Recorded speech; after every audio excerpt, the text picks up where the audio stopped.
I stood at the edge of the ballroom, champagne flute clutched in my trembling hand. The bubbles rising to the surface mirrored the anxiety building in my chest. In just 15 minutes, I would deliver the best man's toast at my brother's wedding. The room sparkled with fairy lights and laughter, with everyone blissfully unaware of what was about to unfold. My brother James caught my eye from across the room and raised his glass with that same smug smile I'd known my entire life. I returned the gesture mechanically, a well-practiced mask of fraternal affection sliding into place. For 28 years, I had perfected that mask. The supportive younger brother, the peacekeeper, the one who laughed off the jokes and pranks and brotherly roughhousing. Tonight, that mask would finally shatter. My phone vibrated in my pocket. A text from my oldest friend, Marcus. "You sure about this?" I didn't respond. I hadn't been sure about anything in my life until this moment. The inside pocket of my tailored suit jacket held 5 small, carefully folded pages. My hands had shaken while writing them 3 nights ago, but now a strange calm had settled over me. 28 years of pain, humiliation, and quiet rage had crystallized into something cold and determined. The wedding coordinator was making her way toward me, clipboard in hand, ready to signal that it was time for speeches. People say revenge is a dish best served cold. They never mention how long you have to keep it on ice, or how it changes you while you wait. My name is Ethan Sullivan, and this is the story of how I finally stood up to the brother who tormented me for nearly 3 decades, and how I chose his perfect day to reveal who he truly was to everyone who mattered in his life. And it all began with a toast. The earliest memory I have of James isn't actually of him, it's of his absence. I was 4 years old, standing in our backyard during my birthday party, surrounded by neighborhood kids I barely knew. Mom had hired a clown who made balloon animals with mechanical efficiency. Dad manned the grill, his attention divided between burning hot dogs and checking his pager. "Where's Jamie?" I had asked Mom, tugging at her sundress. "Playing at Tyler's house, sweetheart," she'd answered, adjusting my party hat.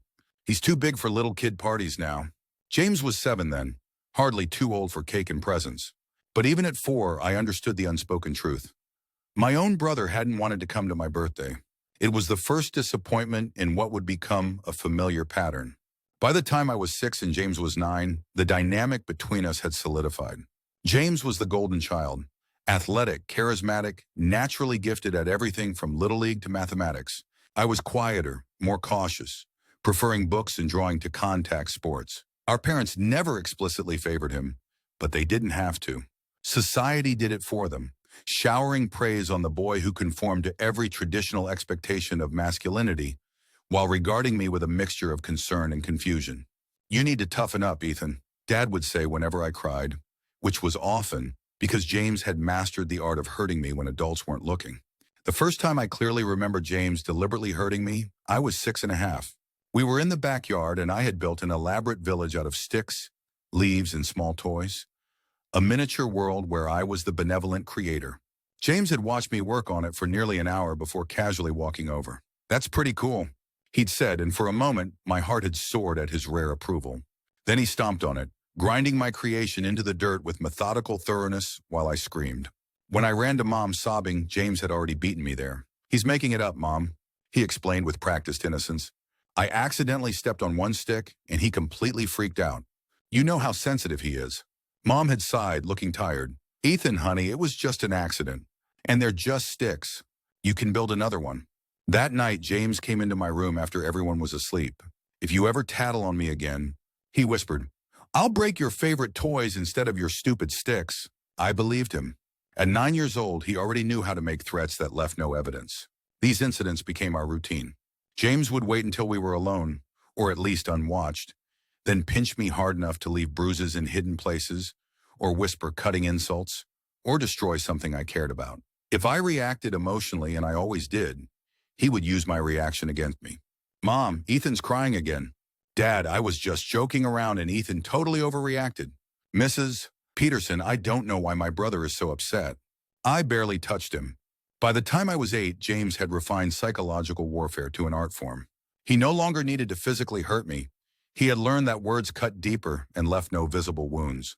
He became an expert at identifying my insecurities and exposing them, often in front of others for maximum effect.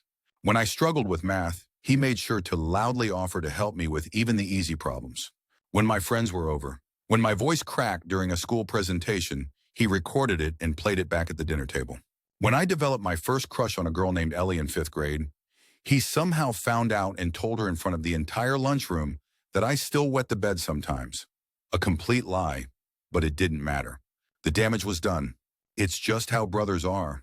Mom would say with a dismissive wave, whenever I tried to explain that what James was doing went beyond normal sibling rivalry. He'll grow out of it, Dad would assure me. And you'll toughen up. Neither of those things happened. Instead, James grew more sophisticated in his torment as we entered adolescence. He was everything I wasn't: confident, athletic, popular. By 14, he was already 6 feet tall, while I remained stubbornly below average height until well into high school. He played baseball and football. I joined the art club and drama. He dated cheerleaders. I pined silently for girls who saw me as nothing more than James's little brother. The summer before I started high school, the same school where James was already a junior and a baseball star, he cornered me in our shared bathroom. "Listen, Ethan," he said, his tone deceptively brotherly as he clapped a hand on my shoulder. "High school is different. I've got a reputation, you know. So when we're at school, just don't talk to me, okay? Don't even acknowledge me unless I approach you first." I remember staring at him, a mixture of hurt and relief washing over me. Hurt that my own brother was publicly disowning me. Relief that maybe, just maybe, this meant less torment. I was wrong about the latter. James may have pretended I didn't exist when his friends were watching, but he made sure to orchestrate chance encounters. When they weren't, he and his baseball teammates once found me eating lunch alone in the courtyard and accidentally knocked my tray onto my lap. Another time, he deleted a term paper from the school computer I was using moments before I could print it, costing me a full letter grade in English. But the most cutting moments came at home, away from witnesses, where James could show his true self without fear of damaging his carefully crafted public image. "Do you ever wonder," he asked me once as we were getting ready for bed, "if Mom and Dad wished they'd stopped after having me? I mean, look at you. Look at me. It must be disappointing for them." I had no retort, no defense against these precision strikes at my deepest insecurities. Part of me had wondered the same thing. If I was a disappointment to our parents, if James was the son they had wanted and I was just extra point. The worst incident happened when I was 16. I had finally found something I was genuinely good at: photography. I saved up for months to buy a decent camera, took classes at the community center, and even won a local youth arts contest with a black and white portrait series. For the first time in my life, I felt a glimmer of confidence, a sense that I had found my thing. James must have sensed this newfound confidence because he targeted it with surgical precision. I came home from school one day to find my camera missing. After searching frantically, I found it in the backyard, submerged in the decorative pond. Next to it was a note in James's handwriting: "Wanted to see if you could take underwater shots." Guess not. When I confronted him, shaking with rage and grief over my ruined camera, he laughed.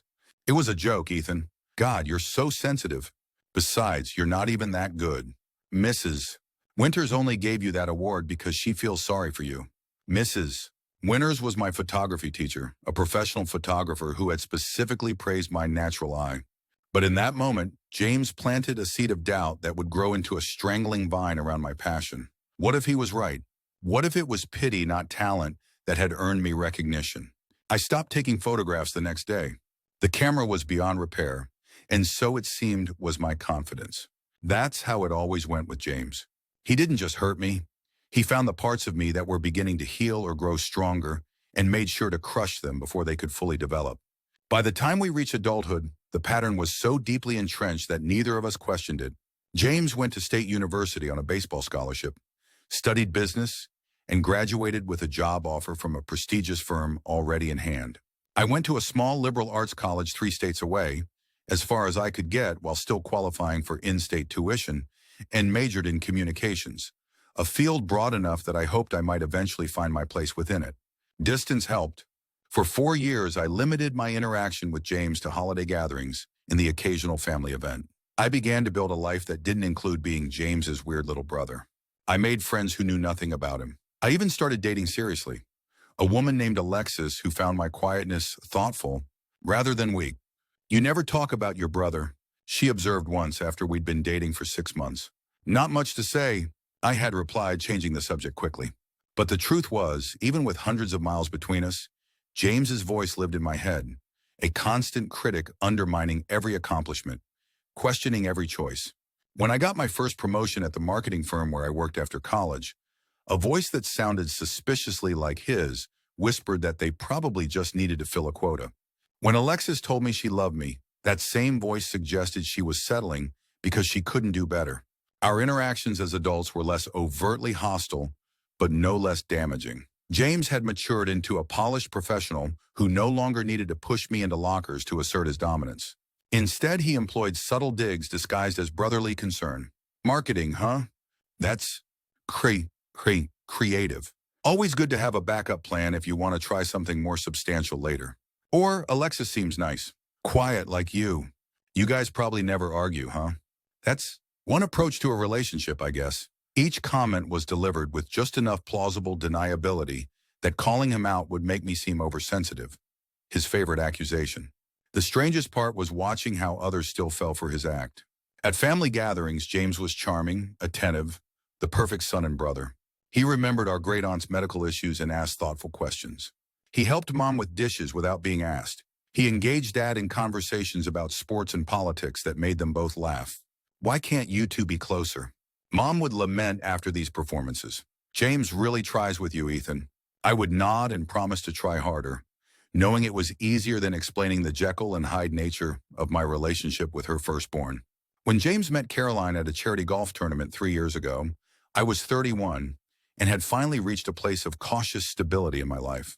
Alexis and I had broken up the year before, partly because I could never fully let her in, never explain the deep-seated insecurities that made me pull away whenever things got too serious. But I had a job I was good at, a small circle of loyal friends, and a therapist who was helping me understand that my childhood wasn't normal, and my reactions to it weren't oversensitive. James called me himself to tell me about Caroline, the first time he'd initiated contact in years. She's amazing, Ethan, he said, his voice uncharacteristically earnest. Smart, beautiful, comes from a good family. Her father owns half the real estate in Boston.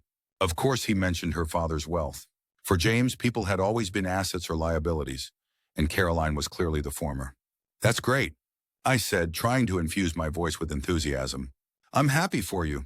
Thanks, man. Listen, I know we haven't always been, but I'm thinking this is a chance for a fresh start. Caroline's big on family. She's got 3 sisters, and they're all super close. I've been telling her about you, and she really wants to meet my little brother. There it was, little brother, the subtle reminder of hierarchy, of his primacy in our relationship. Sure, I said. Maybe next time I'm in town. Great. Actually, we're having a dinner party next month. Some of her family, some of our friends. You should come. Bring a date if you want. I didn't want to go. Every instinct warned me against putting myself back in James's orbit, but curiosity got the better of me. Who was this woman who had apparently captured my brother's heart? And more intriguingly, what version of himself was he presenting to her? So I went, alone, to the dinner party at James's sleek downtown condo. Caroline was indeed beautiful. Tall, willowy, with dark hair and an infectious laugh. She was also, to my surprise, genuinely warm. Ethan, she exclaimed when James introduced us, embracing me like we were already family. I've heard so much about you. I tensed, wondering what exactly James had told her. All good things, she assured me as if reading my mind. James says you're the creative one in the family. He showed me that photograph you took that won a contest in high school, the one of the old man feeding pigeons. It was beautiful. I froze, processing this information. James had kept a copy of my photograph, the one taken with the camera he later destroyed, and he'd shown it to Caroline with pride. Throughout the evening, I watched James with growing confusion. With Caroline, he was attentive, almost deferential, a side of him I'd never seen. He laughed at her jokes, asked her opinion on everything from the wine selection to current events, and looked at her with what appeared to be genuine admiration. Even more bizarrely, he was nice to me. He introduced me to Caroline's friends and family with comments like, my brother's being modest, but he's the marketing genius behind that campaign, or Ethan's got an eye for detail like no one else. It was disorienting, like finding yourself in a familiar room where all the furniture has been subtly rearranged. This wasn't the James I knew. This was someone else entirely. Someone who respected me, valued me, maybe even liked me. As the night went on, I found myself relaxing, laughing, even enjoying James's company in a way I never had before. By the time I left, Caroline had extracted a promise from me to join them for dinner again soon, and James had hugged me goodbye with what felt like genuine affection. Driving home, I turned the evening over in my mind, trying to make sense of what had happened. Had James changed? Had Caroline's influence somehow transformed him from the tormentor of my childhood into this new, improved version? Or, and this thought sent a chill through me despite the warm spring night, had he simply found a new mask to wear, one designed to impress Caroline and her family? I wanted to believe the former. Part of me, the part that had always craved my brother's approval, that had never stopped hoping for a real relationship with him, desperately wanted to believe that people could change, that the past could be, if not forgotten, at least overcome. So when James and Caroline's relationship progressed, and James continued to treat me with this new respect, I cautiously allowed myself to hope. We started getting together monthly, sometimes just the three of us, sometimes with Caroline's sisters or their expanding circle of couple friends. James never slipped, never showed a flash of his old self, even when Caroline wasn't in the room. The wedding announcement came 18 months after they met. Caroline called me herself, her voice bubbling with excitement. "We're thinking June," she said. "A garden ceremony at my parents' place in the Berkshires. It's going to be small, well, smallish. Just family and close friends." "That sounds perfect," I said, genuinely happy for her. Despite my lingering wariness about James, I had grown fond of Caroline. She was genuine in a way few people in James's circle had ever been. "And Ethan," she continued, "James and I have been talking, and, well, we both agree that there's really only one person who should be his best man." My heart stuttered. "Me? Of course you." "You're his brother. He says no one knows him better than you do." That at least was true, though not in the way Caroline meant it. "I don't know what to say," I replied, which was honest. A tangle of emotions knotted in my chest. Surprise, confusion, and an unexpected flash of bitterness. After everything, James wanted me as his best man? The ultimate public display of brotherly affection? "Say yes." Caroline laughed. "James is too nervous to ask you himself. He thinks you might say no." That caught my attention. James, nervous? About my reaction? It didn't compute with the brother I had known all my life. "Can I think about it?" I asked, needing time to process. "Of course," Caroline said, though I could hear the slight disappointment in her voice. "Take all the time you need. He really wants this, Ethan. I think it would mean a lot to him." After we hung up, I sat in my apartment, staring at nothing in particular. Best man. The role carried responsibilities. Organizing a bachelor party, keeping the ring safe, giving a toast at the reception. A toast where I would be expected to share fond memories of James, to celebrate his character, to wish him well in a marriage based on love and respect. Two things he had never shown me. The irony was almost too perfect. I called my therapist and scheduled an emergency session. "This is a complex situation. Dr. Levine said after I explained everything. On one hand, this could be a genuine olive branch from your brother, a chance to heal your relationship. On the other hand, given your history, I understand your skepticism. What should I do?" She smiled gently. "I can't tell you that, Ethan, but I can help you consider what you want out of this situation. If you accept, what's your best case scenario? Your worst? And if you decline, how will you feel about that choice a year from now?" 5 years. I thought about it for several days. I imagined standing beside James at the altar, watching him marry Caroline, giving a toast full of sanitized half-truths about our brotherhood. The thought made me nauseous, but I also imagined declining, seeing the hurt on Caroline's face, confirming James's long-held assertion that I was oversensitive, unable to let go of childish grudges. In the end, curiosity won out again. I wanted to see this performance up close. I wanted to understand what game James was playing, because despite 18 months of seemingly genuine brotherly affection, I couldn't shake the feeling that it was a game. I called James directly. "Caroline says you want me to be your best man," I said, skipping pleasantries. A pause. "Yeah, I do. Look, I know it's a lot to ask, given everything, but I meant what I said about a fresh start, Ethan. The past is the past." "Is it?" I asked, unable to keep the edge from my voice. Another pause, longer this time. "I'm trying here, Ethan. I know I was hard on you growing up. Kids can be cruel, and I wasn't always the brother you deserved. But I've changed. Caroline's changed me. This matters to me. Having you stand up there with me, It was the closest thing to an apology I'd ever received from James, and yet it still managed to minimize 2 decades of systematic emotional abuse as being hard on me and kids being cruel. Still, it was something. Okay, I said finally. I'll do it. Really? That's that's great, Ethan. Sir, thank you. You won't regret it. But even as we made plans to meet and discuss bachelor party details, a small voice whispered in the back of my mind, won't I? The next 6 months were a whirlwind of wedding preparations. Caroline was meticulous, wanting every detail to be perfect, but never bridezilla-ish. James threw himself into the planning with surprising enthusiasm, offering opinions on everything from floral arrangements to menu selections. I played my part, organizing a bachelor weekend in Montauk that was appropriately celebratory without being tacky, attending fittings for matching suits, and nodding along during discussions about seating charts and ceremony music. I was the perfect best man, supportive, organized, seemingly happy for the couple. But beneath this performance, something was shifting inside me. Each interaction with James, each moment where he played the role of loving brother, each time he referenced our childhood as if it had been normal, even idyllic, stoked a slow-burning rage I hadn't allowed myself to feel in years. Remember that summer at the lake house? He would say in front of Caroline and her family. How we used to have cannonball contests off the dock. What I remembered was James holding me underwater until my lungs burned, then telling our parents I had accidentally swallowed too much water when I came up coughing and crying. Ethan was always the sensitive one. He would tell Caroline's sisters with a fond smile.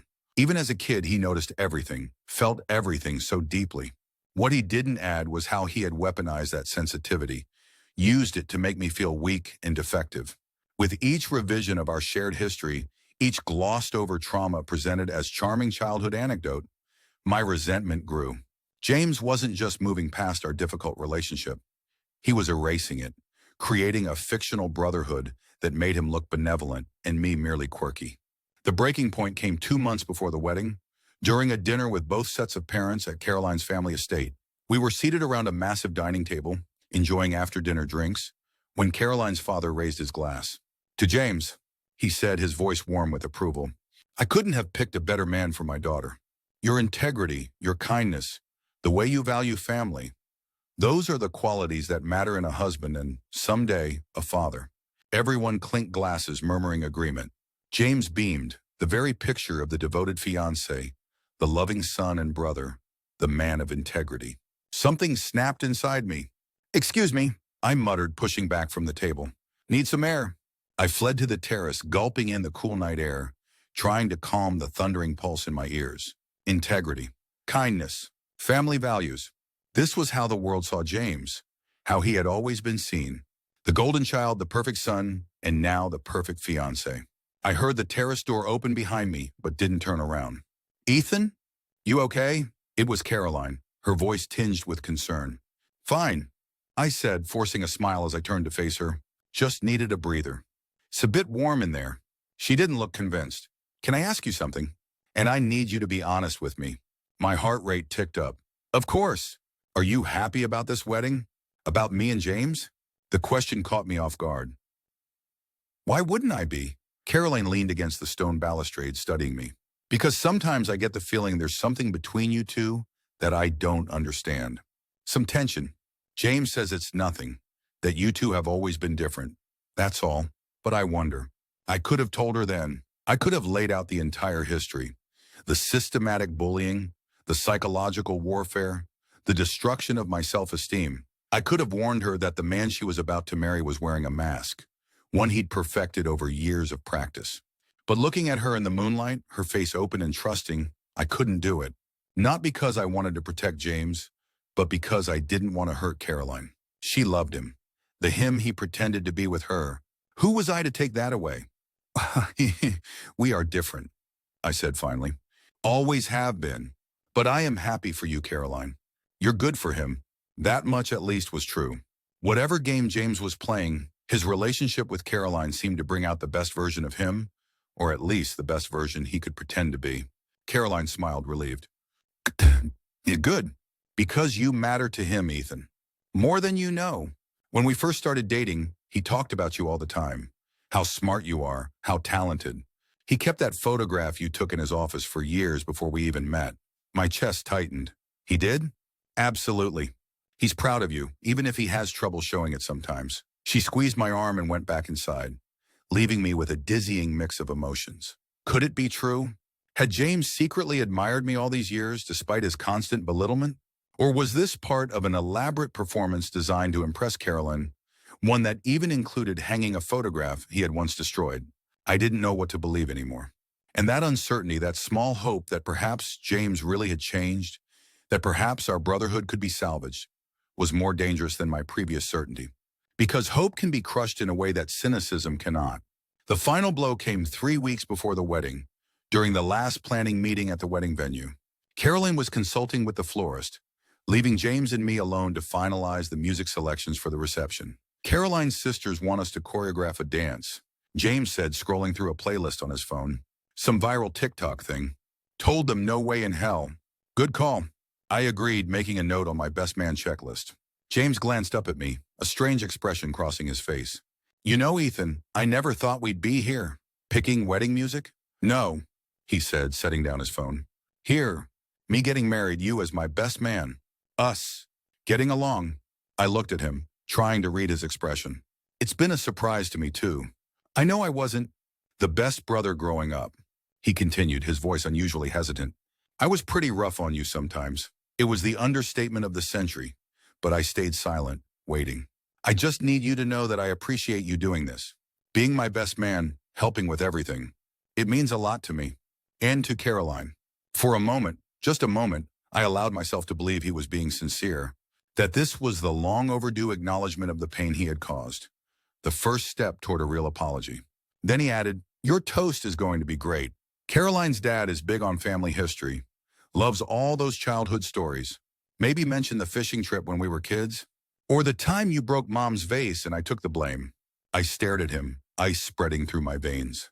The fishing trip where he had accidentally hooked my hand with a fishing lure, requiring a trip to the ER.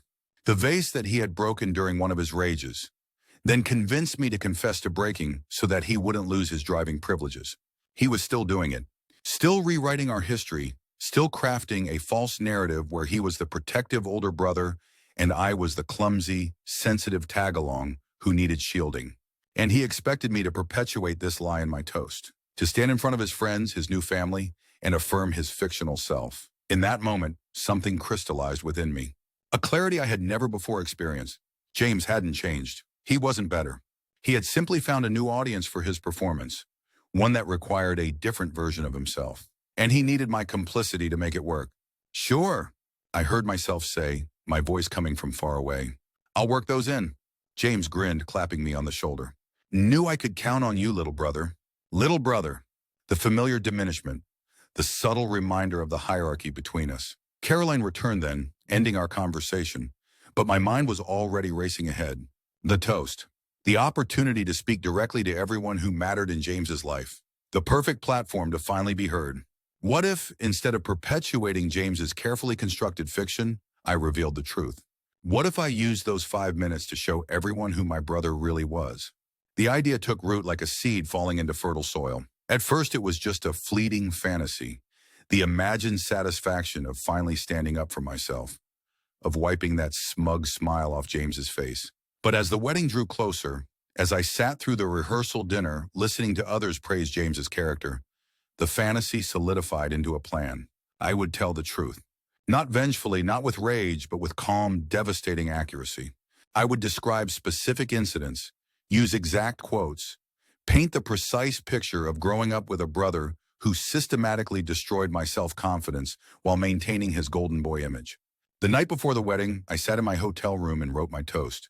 The words flowed easily, years of suppressed pain finding release on the page. I described the camera incident in detail, the underwater holding at the lake house, the constant psychological warfare, the destruction of my belongings, my confidence, my sense of self-worth. I ended with a direct address to Caroline. You think you know the man you're marrying? You don't. This is who James Sullivan really is. This is who you've tied your life to. And I'm sorry, truly sorry, to be the one to tell you, but someone had to. When I finished writing, it was nearly 3 a.m. I read through what I'd written, my heart pounding. This would destroy him. It would devastate Caroline. It would cause a scene that would become family legend. The wedding where the best man nuked the entire ceremony with his toast. Could I really do this? I thought about James's face when Caroline walked down the aisle. About her father's pride as he gave her away. About the years of happiness Caroline might have before she discovered James's true nature on her own. For a moment, my resolve faltered.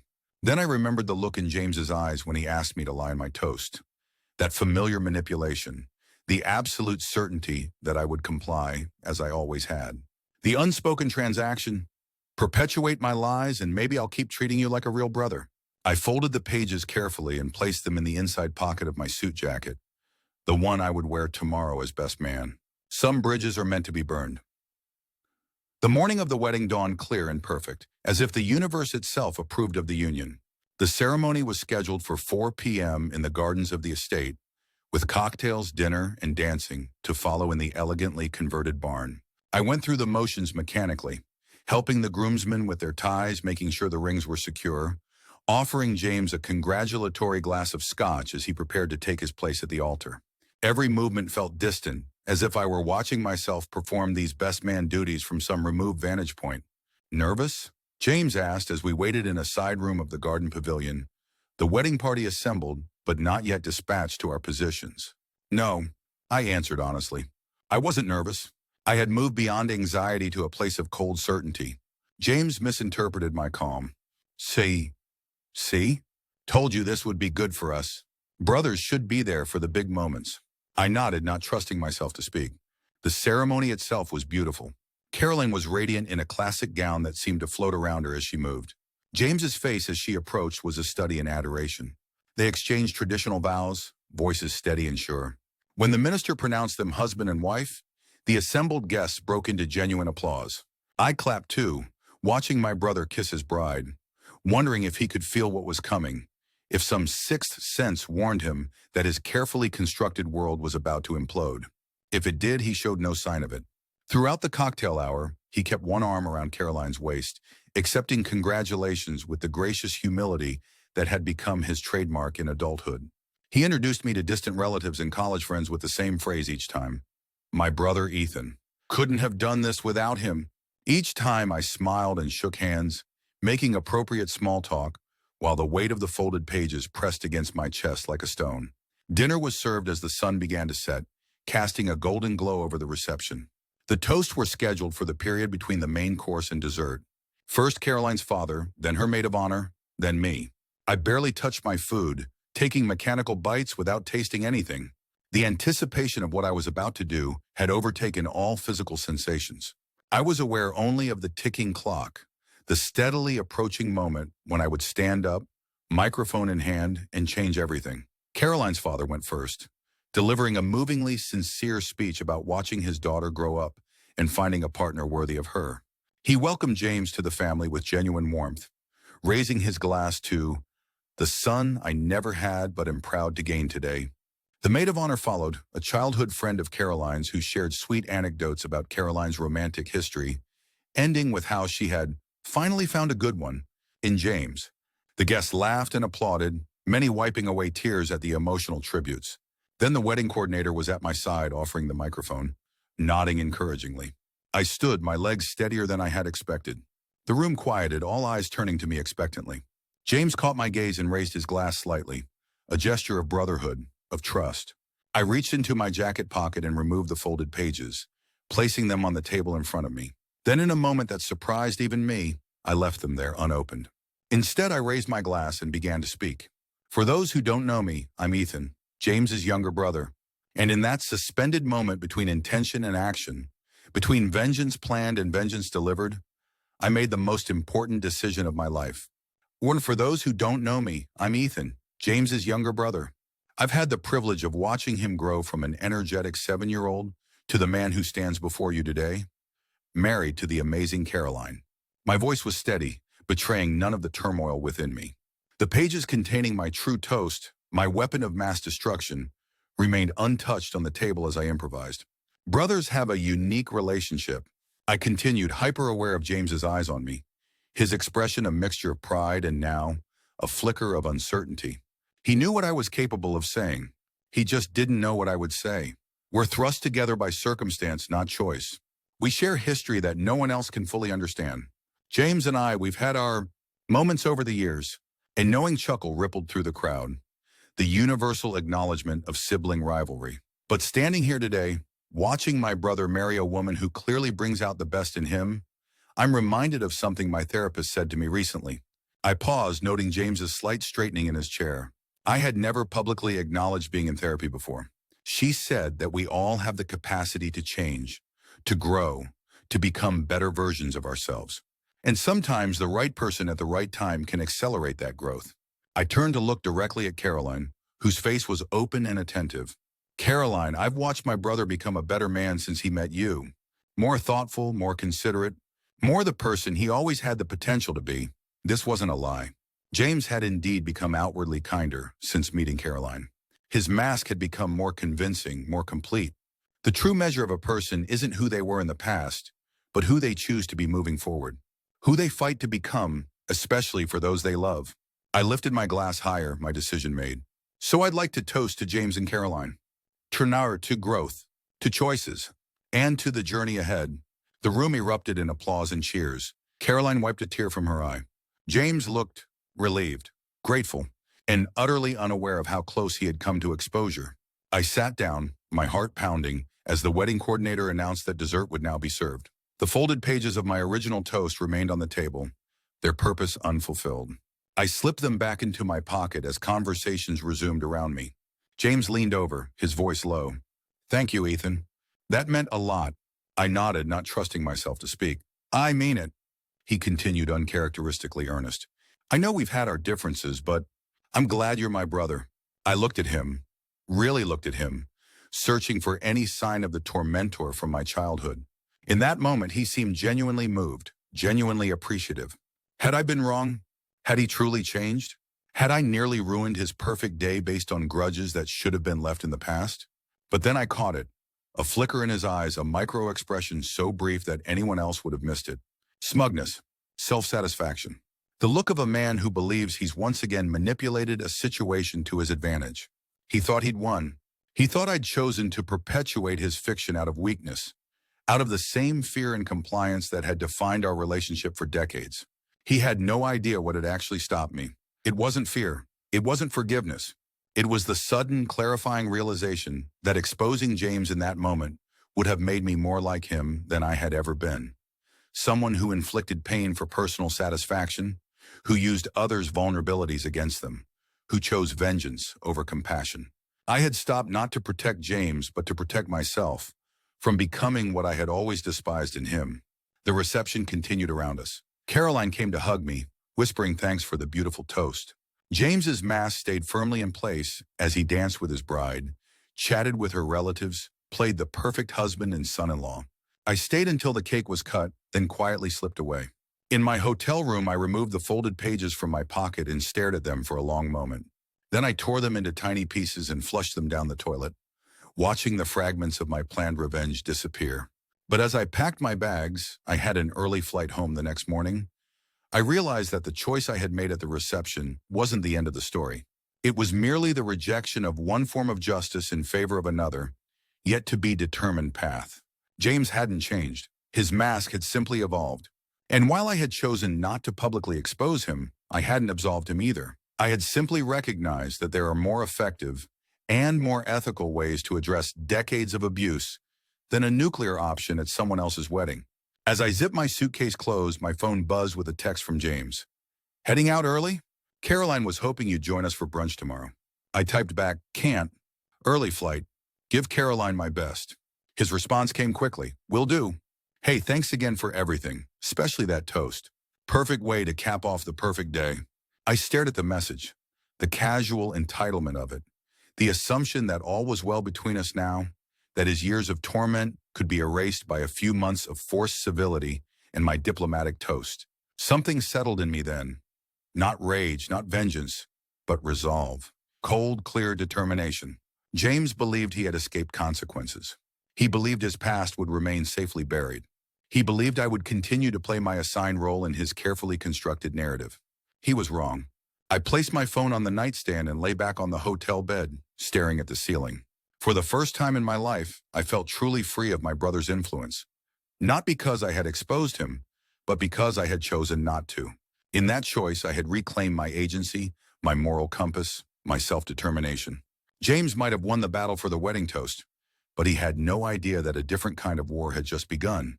A war not of explosive confrontation, but of quiet, inexorable truth-telling. A war fought not with a single devastating blow, but with the steady erosion of his carefully constructed facade. I would not allow him to rewrite our history anymore. I would not validate his fiction. And I would find a way to ensure that Caroline, and anyone else who mattered in his life, eventually saw the real James Sullivan. Not through a vengeful expose, but through the simple power of undeniable truth, delivered with compassion rather than rage. As I drifted toward sleep, I felt a strange sense of peace. The wedding was over. James had gotten his perfect day, his picture-perfect toast. But the story wasn't over. It was, in many ways, just beginning. And this time, I would be the one writing the narrative. 3 weeks after James and Caroline's wedding, I found myself back in my apartment, staring at the business card in my hand. Dr. Warniwon, Gerfordi Hinone Warnerwarn, Melissa Chen, family therapist. I'd been seeing Dr. Levine for years, but this was different. This wasn't about continuing my own healing journey. This was about something else entirely. Family reconciliation is complex work, Dr. Chen had said during our consultation call, especially when there's a history of abuse. But it is possible to establish healthier dynamics even after decades of dysfunction. I hadn't corrected her assumption that reconciliation was my goal. I let her believe I was just another wounded adult child seeking to repair a fractured family bond. It wasn't exactly a lie. Part of me had always wanted a real relationship with my only sibling. It just wasn't my primary objective. My true purpose was both simpler and more complicated. I wanted the truth to be acknowledged, not explosively, not vengefully, but inexorably. And family therapy provided the perfect controlled environment for that process. I placed the card on my refrigerator with a magnet and stepped back. Phase 1 of my plan was underway. The wedding had been a crucible, a test I had created for myself without fully understanding the implications. In choosing not to detonate James's perfect day, I had discovered something crucial about myself. I didn't want revenge. I wanted accountability. There was a difference, though it had taken me 34 years to understand it. Revenge was what James would have done, a calculated strike designed to cause maximum pain at a moment of vulnerability. Accountability was something else, a reckoning with reality, a confrontation with one's own actions and their consequences. My phone buzzed with a text from Caroline. Dinner next Saturday? James is making his famous risotto. Since the wedding, Caroline had taken it upon herself to strengthen the bond between her husband and his only brother. She clearly believed our relationship was merely undernourished rather than fundamentally toxic. Her earnestness made what I was planning both harder and more necessary. Sounds great, I texted back. Can I bring anything? As I waited for her response, I opened my laptop and continued the document I had been working on for the past week. I had titled it simply The Record. It wasn't a revenge journal or a poison pen memoir. It was exactly what the title suggested. A factual, chronological record of significant interactions between James and me, starting from my earliest memories and continuing to the present day. I was careful to distinguish between fact and feeling, between what had objectively happened and my emotional experience of those events. When possible, I noted the presence of witnesses or physical evidence. I included direct quotes when my memory of them was clear. The document currently ran to 47 pages, and I was only up to our college years. Caroline's response came through, just yourself. 7 p.m. Can't wait to see you. I added this exchange to a second document I'd created, Post-Wedding Interactions. This one was shorter but growing steadily as James and Caroline settled into married life, and I was drawn into their orbit with increasing frequency. What struck me most about this newer record was the pattern it revealed. In group settings, dinners with Caroline's sisters, brunches with mutual friends, James was unfailingly charming, depicting our childhood with nostalgic warmth and treating me with fraternal affection. But in the brief moments when we were alone, 3 minutes in a kitchen getting more wine, a shared elevator ride, a moment waiting for Caroline to get her coat, flashes of the old James would emerge. Nothing overt. Nothing Caroline or anyone else would recognize as problematic. Just small comments, subtle digs, microaggressions that reminded me of my place in his world. Still doing the marketing thing. Good for you, sticking with what you know. Caroline really wants us to get along. Glad you're making the effort. You're looking better, Ethan. Finally hitting the gym? About time. Each remark was designed to diminish, to establish hierarchy, to enforce the dynamic that had defined our relationship for decades.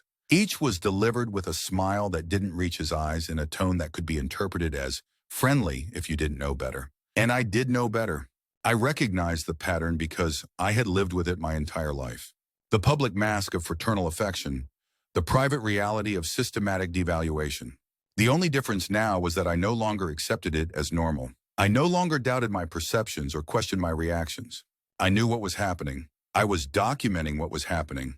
And I was planning my response. But as I closed my laptop and prepared for bed, a familiar doubt crept in. Was I really so different from James if I was methodically planning to dismantle the life he had built? Was this measured, deliberate approach to truth-telling really about accountability? Or was it just revenge in a more socially acceptable package?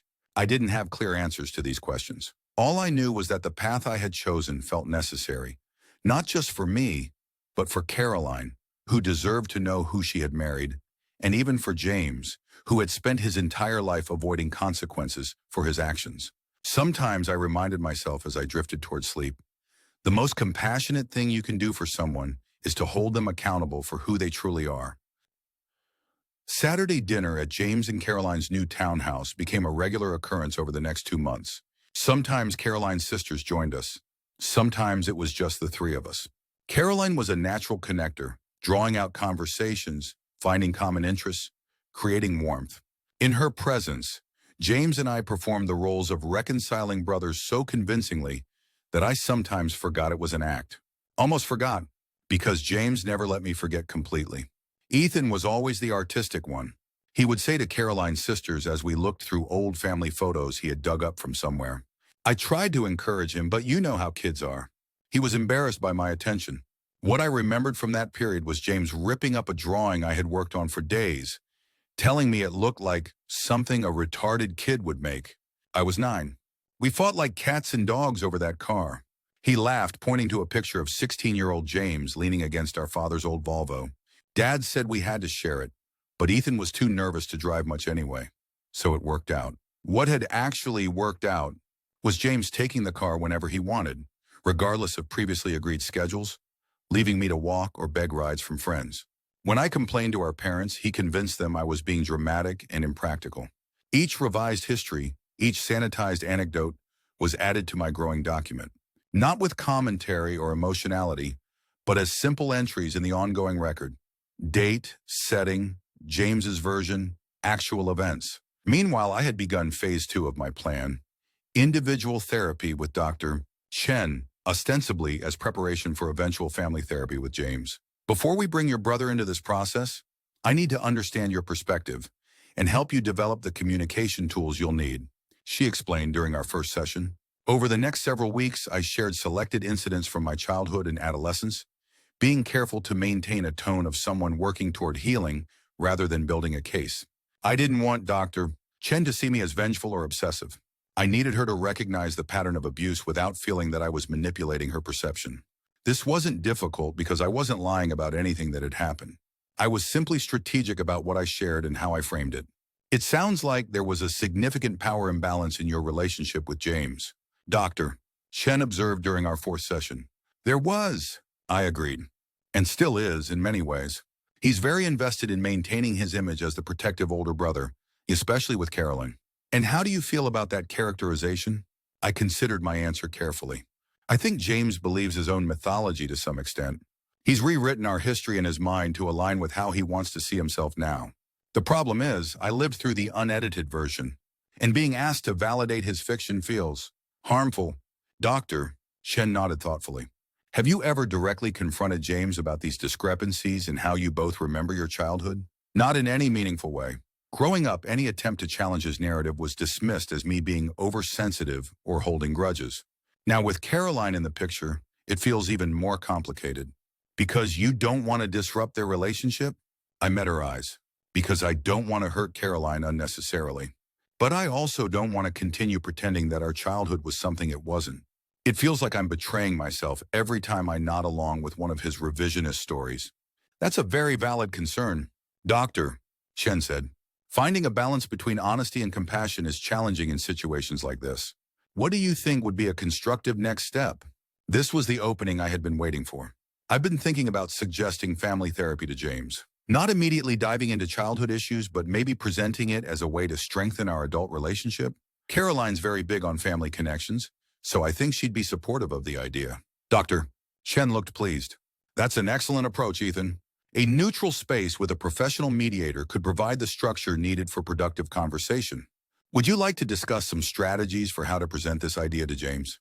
I nodded, feeling a strange mix of emotions. On one hand, my plan was progressing exactly as I had hoped. On the other, the genuine support and guidance Dr. Chen was offering made me question my motives once again. Was I using therapy as a tool for accountability, or was I manipulating the therapeutic process to serve my own agenda? Perhaps both were true. Perhaps they needed to be. 2 weeks later, I broached the subject with James and Caroline during our Saturday dinner. I waited until we were relaxed, 2 bottles of wine into the evening. Caroline curled contentedly against James on their oversized sofa. I've been seeing a family therapist, I said during a natural lull in conversation. Caroline straightened, immediately attentive. That's wonderful, Ethan. For how long? About a month now. It's been clarifying. I've been working through some stuff about our family dynamics. I glanced at James, whose expression had shifted subtly from relaxed to watchful. Actually, Doctor, Chen suggested something that I wanted to run by you both. Oh? James's tone was casual, but I could see the tension in his shoulders. She thinks it might be beneficial for us, you and me, James, to do some sessions together. Not immediately diving into heavy stuff, but more about establishing healthier patterns for our adult relationship. Especially now with you and Caroline building your own family. Caroline immediately brightened. I think that's a fantastic idea. Don't you, James? You were just saying the other day how much closer you and Ethan have become since the wedding, and how you wished you had that kind of relationship growing up. James's smile didn't reach his eyes. I'm not sure therapy is really necessary. We're doing fine on our own, aren't we? It's not about fixing something broken, I said carefully. It's about strengthening what's already working. Dr. Matuwa und Chen specializes in adult sibling relationships. She says even functional family dynamics can benefit from some professional guidance. I could see James calculating, weighing his options. Refusing outright would seem suspicious to Caroline, who valued emotional intelligence and open communication. Agreeing meant entering a space where his carefully constructed narratives might be challenged. I'd have to check my schedule, he said finally. Work's pretty demanding right now with the Thompson merger. Of course, I nodded as if his hesitation was perfectly reasonable. There's no rush. Dr. Chen mentioned she could be flexible with timing, maybe even do some sessions virtually if that's easier. Caroline placed her hand on James's arm. I think it's worth making time for, honey. Family is everything, you know that. And after seeing how beautiful your relationship with Ethan has become since our engagement, I'd love for you both to have the tools to keep that connection strong. Cornered by his own performance of the devoted brother, James had no choice but to acquiesce. Sure, why not? He said with a forced chuckle. Though I'm not sure what we'd talk about. We've put all that childhood rivalry stuff behind us, right, Ethan? Right, I agreed, meeting his gaze steadily. But it's always good to make sure old patterns don't resurface, especially now that we're building this new chapter together. Something flickered in James's eyes, a flash of the old calculation, the strategic mind that had always been 5 steps ahead in our psychological chess match. He understood in that moment that there was more to my suggestion than I was saying directly. He just didn't know exactly what my endgame was. I'll send you Dr. Chen's information, I said, deliberately casual as I reached for my wine glass. Just let me know what works for your schedule. As Caroline steered the conversation to her sister's new job, I caught James watching me with a new wariness. Good. Let him wonder. Let him feel a fraction of the uncertainty and vigilance that had been my constant companions throughout childhood. The game had changed, and for once, I was the one making the rules. The first joint therapy session with James was scheduled for a Tuesday evening in late October, nearly 4 months after the wedding. Dr. Chen had suggested meeting after work hours, in person rather than virtually, to establish a dedicated space for our work together. James had delayed as long as possible, citing work commitments, travel, and even a minor home renovation project. But Caroline's gentle persistence, fueled by her genuine belief in the power of family healing, had eventually worn down his resistance. I arrived 15 minutes early as Dr. Chen had suggested to center myself and set intentions for the session. In reality, I used the time to observe James's arrival from the waiting room window. He pulled up in his gleaming Audi, sat in the car for nearly 5 minutes checking his phone, then emerged looking confident and untroubled. The mask was firmly in place. I recognized his expression, the one he wore for parent-teacher conferences and college interviews. James Sullivan, model citizen, dutiful brother, ready to engage constructively with whatever challenge was presented. I wondered, not for the first time, if he believed his own performance. Dr.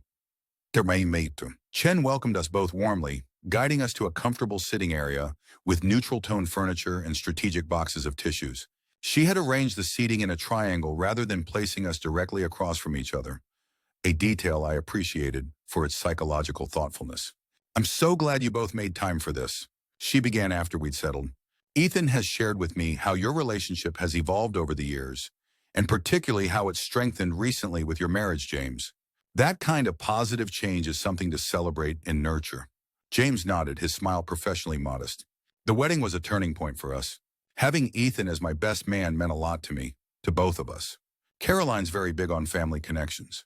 "That's wonderful to hear. Doctor, Suri," Chen said. "Today I'd like to start simply by establishing some shared goals for our work together. What are you each hoping to gain from these sessions?" "Honestly," James leaned forward slightly, radiating sincerity, "I just want to make sure we're building on the progress we've made. Ethan and I had our challenges growing up. What siblings don't? But I think we've moved past that. I want us to have the kind of relationship where our kids grow up as cousins who actually know each other." You know, it was a perfect answer. Forward-looking, family-oriented, subtly normalizing our challenges as standard sibling fare while positioning himself as the one who had already moved on. I recognized the strategy because I had anticipated it. "Doctor," Chen turned to me, "and you, Ethan, what are your hopes for these sessions?" I matched James's posture, deliberately mirroring his body language. Similar to James, really. "I value the closeness we've developed recently, and I want to make sure it's built on a solid foundation. I think understanding our past dynamics might help us avoid falling back into old patterns." James's expression didn't change, but I sensed a slight tensing in his shoulders at my mention of past dynamics and old patterns. "That's very insightful, Ethan." "Dr. Wessert Surinsuanon," Chen nodded. "Often, unaddressed patterns from childhood can reassert themselves in adult relationships, especially during times of stress or change. James, how do you feel about exploring some of those earlier dynamics as part of this process?" James chuckled, the sound practiced and easy. "I'm an open book, though I'm not sure how much there is to explore, really. We were typical brothers, competitive, sometimes annoying to each other. I was probably too rough on Ethan at times, being the older one. Kids can be cruel without realizing it. There it was again, the minimization, the normalization, the subtle suggestion that anything negative between us was simply typical boyhood roughhousing, long outgrown. Ethan, would you agree with that characterization?" "Doctor, Chen asked, her tone neutral but her eyes attentive. This was the moment I had prepared for. The first gentle challenge to James's narrative. Not a frontal assault, not an accusation, but a quiet insertion of a different perspective. "In some ways," I said carefully, "we were certainly competitive and there was a typical age gap dynamic. But there were also patterns that I think went beyond normal sibling stuff. Patterns that have shaped how I approach relationships even now." James's smile remained fixed, but his eyes narrowed slightly. "Like what?" "I mean, I know I teased you sometimes, but that's just brothers, right?" "It often went beyond teasing," I said, keeping my voice even. "For instance, when I was 9, I had been working on a drawing for my art class for days. You found it, told me it looked like something a retarded kid would make, and tore it up. That wasn't teasing, that was deliberate cruelty." A flash of genuine surprise crossed James's face. Not at the memory, I suspected, but at my direct reference to it. For decades, our unspoken agreement had been that I wouldn't name his behavior, and he would continue to pretend it hadn't happened. "I don't remember that at all," he said, his tone a perfect blend of confusion and concern. "Are you sure that happened that way? I mean, memories from childhood can be tricky." "I remember it very clearly," I said simply. "Just like I remember when you held me underwater at the lake house until I couldn't breathe, then told Mom and Dad I had accidentally swallowed too much water." Dr. Chen's expression remained professionally neutral, but I saw her make a small note on her pad. James, how do you respond to these specific memories Ethan is sharing? James spread his hands in a gesture of bewilderment. I honestly don't remember either of those things happening the way Ethan is describing them. The lake house. We had dunking contests, sure, like all kids do in water. But I would never have deliberately hurt my brother. You did, though, I said quietly, repeatedly and systematically from my earliest memories until I left for college. And the pattern continued in subtler ways, even into adulthood. The room fell silent for a moment. I could almost see the calculations running behind James's eyes. Deny everything? Suggest I was exaggerating? Acknowledge some truth while minimizing the impact? He opted for the latter. Look, I'm sorry if that's how you experience things, Ethan. Maybe I was rougher than I realized as a kid, and maybe some of my teasing went too far. But you're making it sound like I was some kind of monster, and that's just not fair. I'm not calling you a monster, I clarified. I'm describing specific behaviors that happened and how they affected me. There's a difference. Doctor, Shen interjected gently. This is actually very constructive dialogue, even if it might feel uncomfortable. Ethan is sharing his experience without attacking your character, James, and you're acknowledging that your perspective might differ from his. That's a good starting point.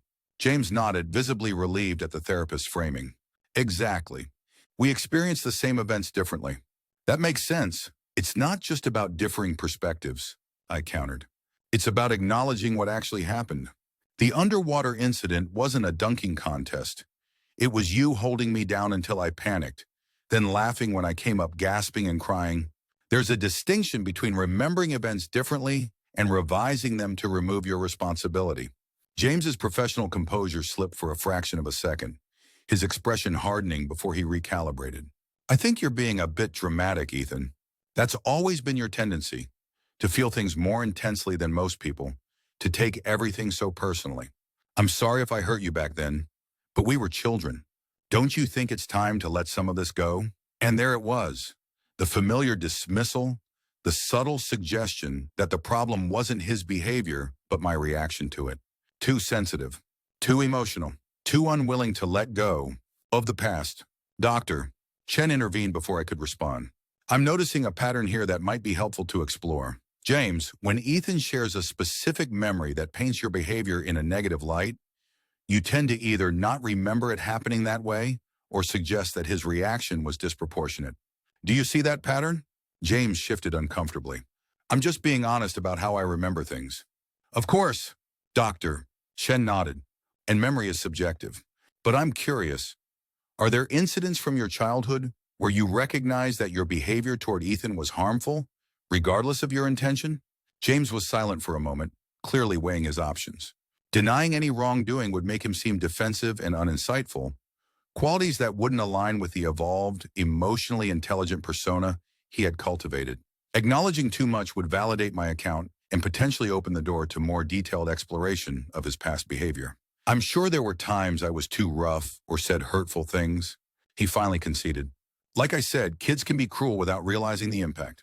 If I knew then what I know now about how my actions affected Ethan, I would have behaved differently. But that's growth, right? Isn't that what this is all about? Acknowledging that we've both grown into better people? It was a masterful pivot, acknowledging some general wrongdoing while simultaneously claiming the moral high ground of personal growth and subtly suggesting that my continued focus on past events indicated a lack of similar emotional evolution. Doctor, Chen seemed to recognize the deflection. Growth is certainly part of the process, James, but meaningful growth requires honest accountability for specific actions and their impact. It's difficult to truly move forward when there's such a significant discrepancy in how you both remember your shared history. She turned to me. Ethan, what would accountability look like for you in this context? I had anticipated this question and prepared my answer carefully. I don't need James to self-flagellate or make dramatic apologies. What I need is for him to stop rewriting our history, especially in front of Caroline and others. When he tells sanitized versions of events we both lived through, it feels like he's continuing the same pattern, controlling the narrative in ways that maintain his image at the expense of my reality. James frowned. So I'm not allowed to share childhood memories with my wife? How is that fair? You're allowed to share whatever you want, I replied. But when you describe events in ways that directly contradict what actually happened, like telling Caroline I was too nervous to drive the car we supposedly shared, when in reality you took it whenever you wanted, regardless of our agreed schedule. You're not sharing memories. You're creating fictions that make you look like a better brother than you were. Doctor, Chen made another note. This is an interesting point about present behavior rather than just past events. James, do you recognize the pattern Ethan is describing?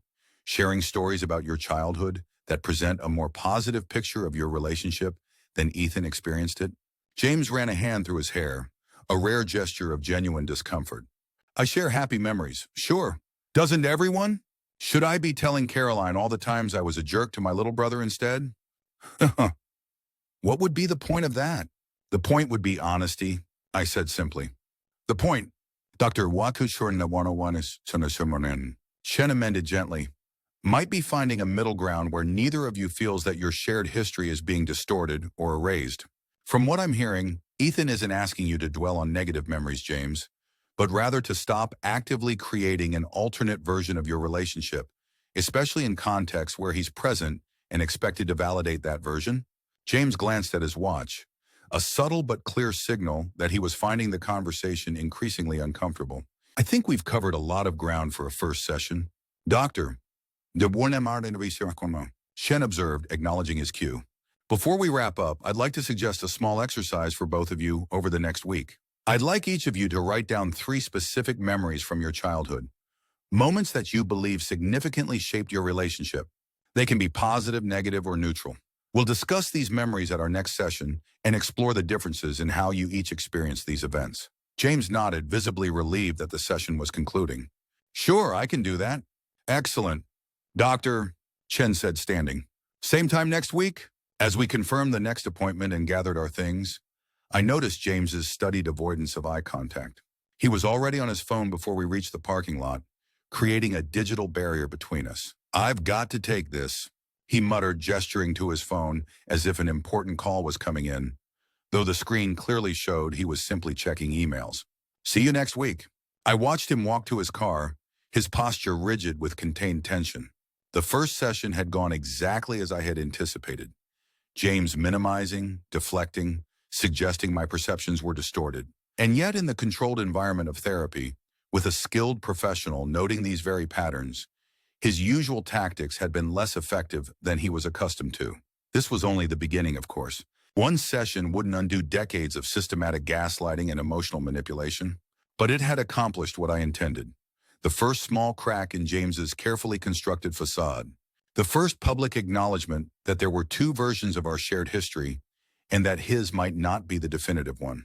As I drove home, I felt neither triumph nor vindication, just a quiet certainty that I was on the right path. Not the path of revenge, but the path of truth. My brother had spent a lifetime crafting a narrative that served his purposes at the expense of my reality. Now finally, an alternative narrative was being given space to exist. The real work was just beginning.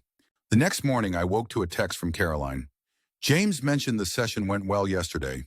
So proud of you both for doing this. Brunch Sunday? I stared at the message, momentarily disoriented. Well? By what definition had that tense, uncomfortable hour qualified as going well? Then I understood. This was James's preemptive narrative control. Of course, he would tell Caroline the session was productive and positive. Anything else would raise questions about why he was continuing with therapy if it wasn't helpful. It was a good start. I texted back, threading the needle between honesty and diplomacy. Sunday works for brunch. My phone rang almost immediately. Caroline's name flashed on the screen. Hey, I answered, setting my coffee mug down on the kitchen counter. Morning. Sorry to call so early, but I'm between meetings later and wanted to catch you. Caroline's voice was warm but had an undertone of purpose. James told me a bit about the session. He said you brought up some childhood stuff that surprised him. I chose my words carefully. We talked about some specific memories, yes. Doctor, Chen encouraged us to look at how we might remember the same events differently. That makes sense, Caroline said. James mentioned you talked about feeling like he was, I don't know, mean to you as a kid. He seemed really taken aback by that. The familiar frustration rose in my chest. James had already started his damage control, positioning himself as the bewildered recipient of unfair accusations, rather than a perpetrator being held accountable. It's complicated, I said finally. We experienced our childhood relationship very differently. That's part of what we're working through. Of course, Caroline replied quickly. And I think it's so healthy that you're both willing to do this work. James said he had no idea you'd been carrying these feelings all these years. He feels terrible that you've been holding on to painful memories he doesn't even recall. There it was, the subtle suggestion that I was the one with the problem, harboring grudges over incidents that may or may not have happened as I remembered them. James was already using Caroline as a proxy to reinforce his preferred narrative. It's not about holding on to the past, I said, keeping my voice even. It's about acknowledging what happened so we can build something healthier moving forward.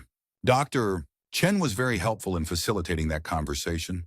Absolutely, Caroline agreed too quickly. James said the same thing. He's really committed to this process, Ethan. He told me he's been reflecting a lot since the session on how he might have impacted you without realizing it. I bit back a more direct response. Caroline wasn't my adversary here. She was, in many ways, a potential ally, even if she didn't realize it yet. But she was also deeply invested in believing the version of James he had presented to her. The thoughtful, evolved man who genuinely wanted to repair any damage his youthful thoughtlessness might have caused. I'm glad to hear that, I said simply. It was just our first session. We have a lot more ground to cover. Of course! These things take time. I'm just so happy you're both committed to the process. Family is everything, you know. James has been such a rock for me with all my sister drama. I want the same kind of support system for him. After we hung up, I leaned against the kitchen counter, processing the conversation.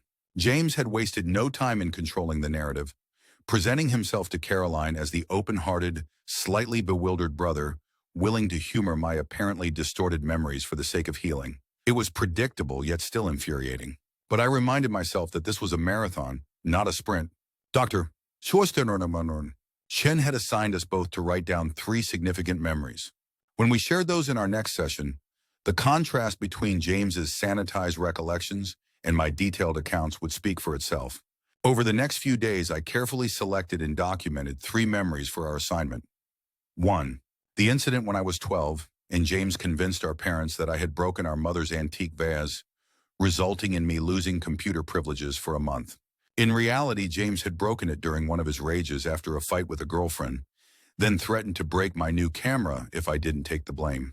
Dusra, my 16th birthday, when James borrowed my gift money to buy beer for a party with his friends, promising to pay me back, then told our parents I had given it to him willingly when I complained about never receiving the repayment. Another Surinam, Mundram. The college tour incident, when 17-year-old James was supposed to drive me to visit a university campus for an interview, but instead left me stranded at a gas station because his friends had invited him to a concert. I missed the interview and had to withdraw my application to what had been my first choice school.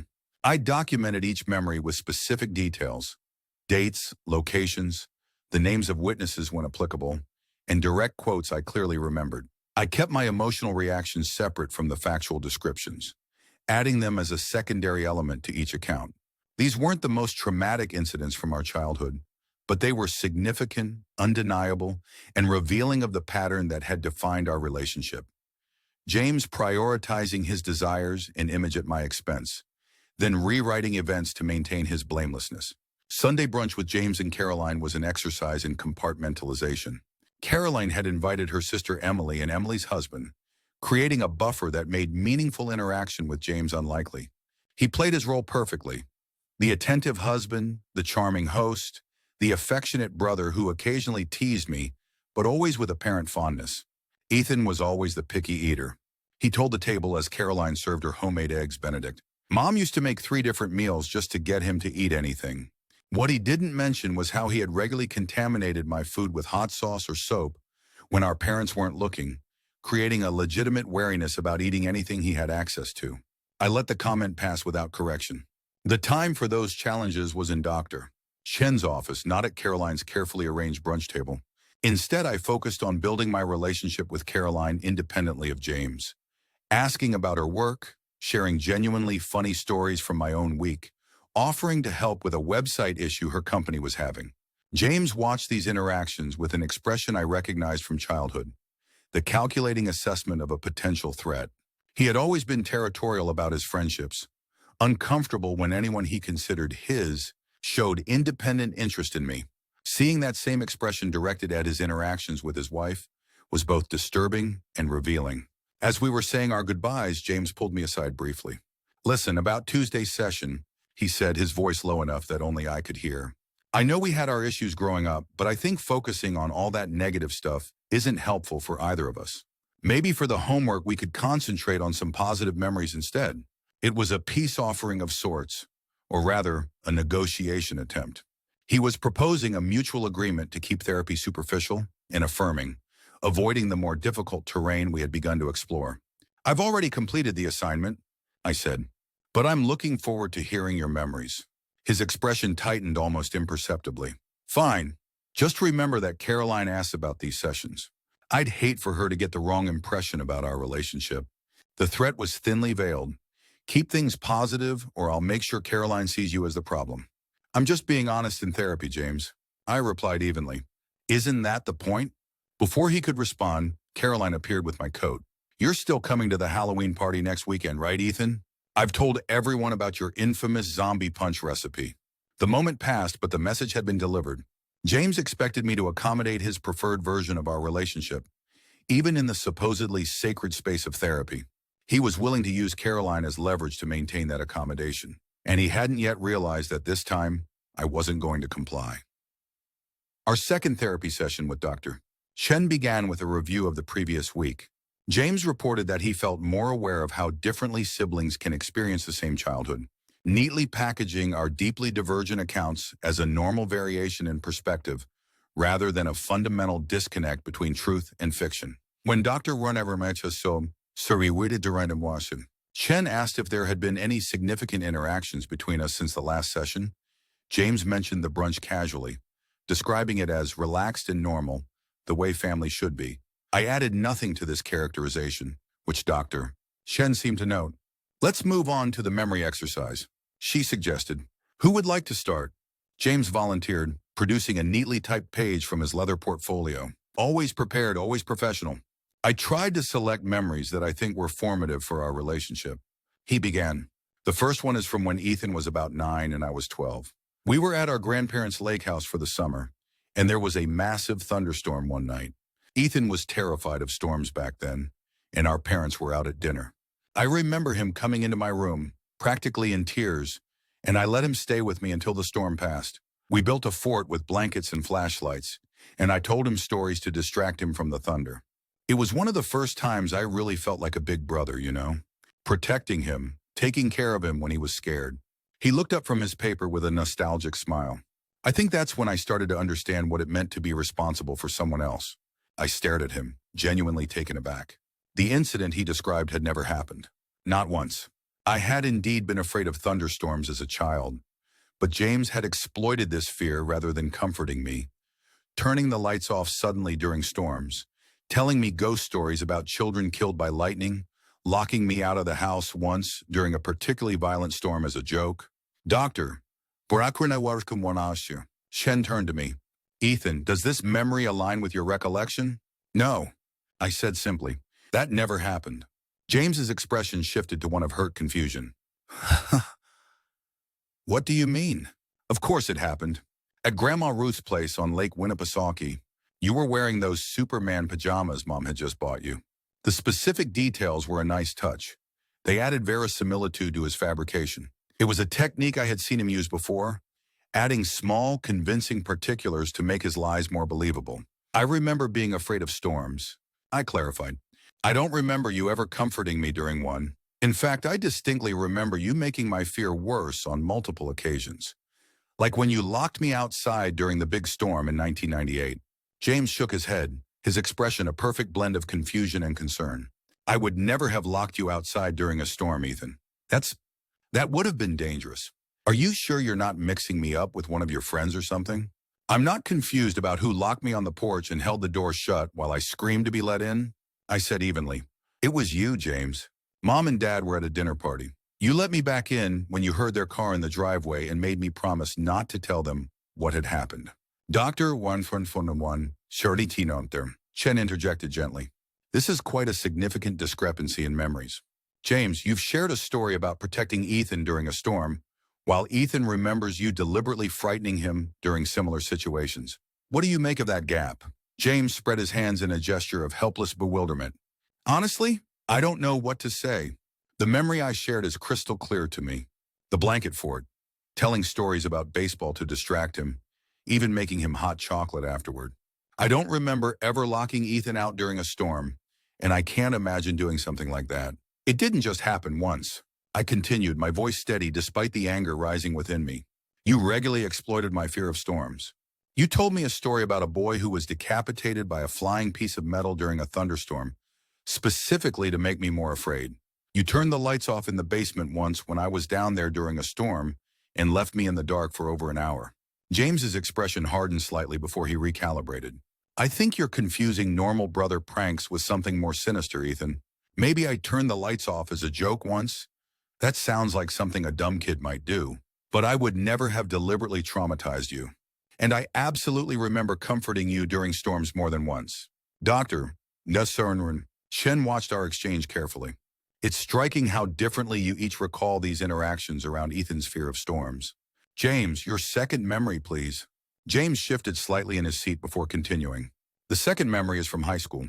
Ethan was having trouble with some kids who were bothering him. I think it was ninth grade for him, which would have made me a junior. Anyway, I remember him coming home really upset one day, and when I finally got him to tell me what happened, he said these guys had been harassing him, taking his backpack, that kind of thing. So I went with him to school the next day and basically told these kids that if they messed with my brother again, they'd have to deal with me. He smiled, shaking his head slightly. They never bothered him again after that. I remember feeling really proud that I could protect him like that. It was one of those moments where the age gap between us actually felt useful, you know.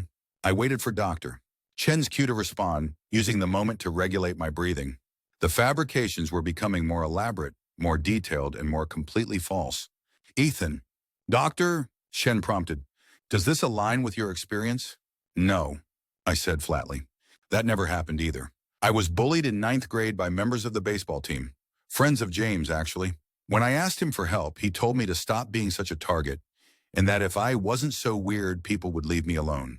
He never intervened on my behalf. In fact, he was friendly with my main tormentor, a guy named Derek, and often invited him to our house after school, forcing me to hide in my room until they left. James stared at me, his expression incredulous. That's absolutely not true. I specifically remember confronting Derek Schaefer about messing with you. We were on the team together, sure, but I made it very clear that you were off limits. Derek Schaefer tormented me for most of freshman year with your explicit knowledge, I countered. He once shoved me into a locker while you watched and laughed. You never once told him or anyone else to leave me alone. Doctor, Shen made a note before looking up. James, your reaction to hearing Ethan's completely different recollection of these events? James ran a hand through his hair, the gesture of frustration I recognized from our previous session. I don't understand how we can remember things so differently. It's like we grew up in parallel universes or something. The confrontation with Derek happened. I distinctly remember it because Coach Bennett saw us arguing and almost benched me for the next game until I explained what it was about. The addition of Coach Bennett was another nice detail. A verifiable adult who could potentially corroborate his story, except that, like the rest of the account, it was a complete fabrication. James, your third memory? Doctor, Shen prompted. James hesitated, glancing at me before continuing. The third one is more recent. It was when Ethan graduated from college. Our parents threw a small party, and I remember giving a toast where I talked about how proud I was of him for finding his own path instead of following in my footsteps. I mentioned how his creativity and different way of looking at the world were qualities I'd always admired, even if I wasn't always good at showing it. It felt like a turning point for us, like we were finally relating to each other as adults, you know?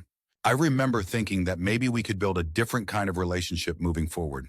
This one was particularly insidious because it contained a grain of truth. My parents had indeed thrown a graduation party. James had indeed given a toast. But rather than celebrating my differences, he had delivered a series of backhanded compliments about how I had finally found something I could stick with, and how not everyone is cut out for more demanding fields like business or engineering. Ethan? Doctor, Shen turned to me. Your recollection of this event? The party happened, I acknowledged, and James gave a toast. But it wasn't about admiring my differences or being proud of me. It was a series of subtle digs disguised as compliments, comments about how I had finally accomplished something, implications that my degree was in a less rigorous field than his, suggestions that I had taken an easier path. James shook his head, his expression a study in wounded innocence. That's absolutely not what I said or meant. I genuinely wanted to celebrate your accomplishment. Maybe some of my wording was clumsy, but my intention was to honor the fact that you'd found your own way instead of trying to copy me. Doctor, Shen nodded thoughtfully. I notice a pattern in the memories James has shared. They all position him as protective, admiring, and supportive of you, Ethan. Yet your recollections directly contradict this characterization. James, what do you make of this consistent discrepancy? James spread his hands. Honestly, I think Ethan has reinterpreted a lot of our childhood through a negative lens. Maybe because of his own struggles, or maybe because it's easier to blame external factors for difficulties he's experienced. I'm not saying his feelings aren't real to him, but I don't recognize the brother he's describing. That wasn't me. That isn't me. The familiar rage rose within me, the helpless frustration of having my reality dismissed, my experiences invalidated.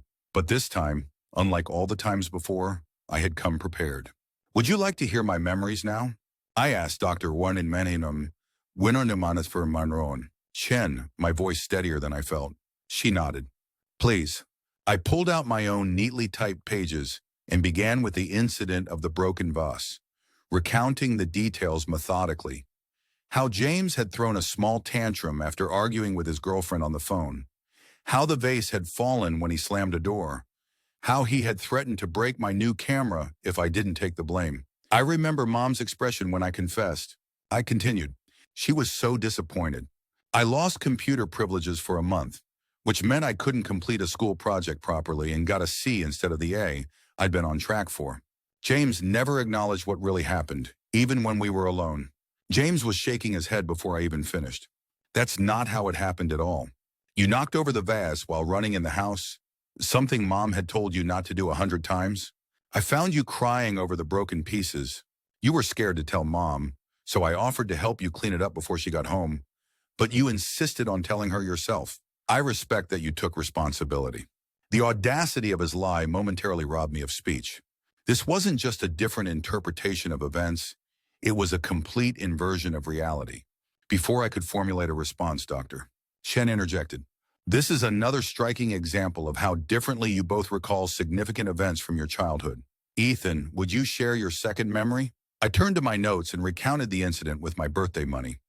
The 16 crisp $20 bills from relatives that had disappeared from my dresser drawer, James's promise to repay me, and his subsequent denial that the money had been taken without permission. When I told Mom and Dad, James convinced them that I had given him the money willingly and was just having regrets. I concluded. They advised me to be more careful with my finances in the future and suggested that this was a good lesson about lending money to family. James was already shaking his head. That's not what happened. You offered to lend me some money for a date, voluntarily, because you were trying to be more grown up. When I couldn't pay you back immediately, you got upset and tried to claim I'd stolen it. Mom and Dad saw through that pretty quickly. Doctor, Shen watched our exchange with clinical interest. Ethan, your third memory? I described the college tour incident in detail. How James had agreed to drive me to a campus interview. How he had left me stranded at a gas station when a better opportunity arose. How I had missed the interview and had to withdraw my application. That school had been my first choice. I concluded. I had spent months preparing for that interview. Because I missed it, I ended up attending my safety school instead. James never apologized or even acknowledged that what he did impacted my college options. James's expression was a study in bewilderment. I remember driving you to a college tour, but everything else you're describing, that's not what happened. We got to the interview on time. You were nervous and didn't think it went well, but that's not on me. I never abandoned you at a gas station. Why would I do something like that?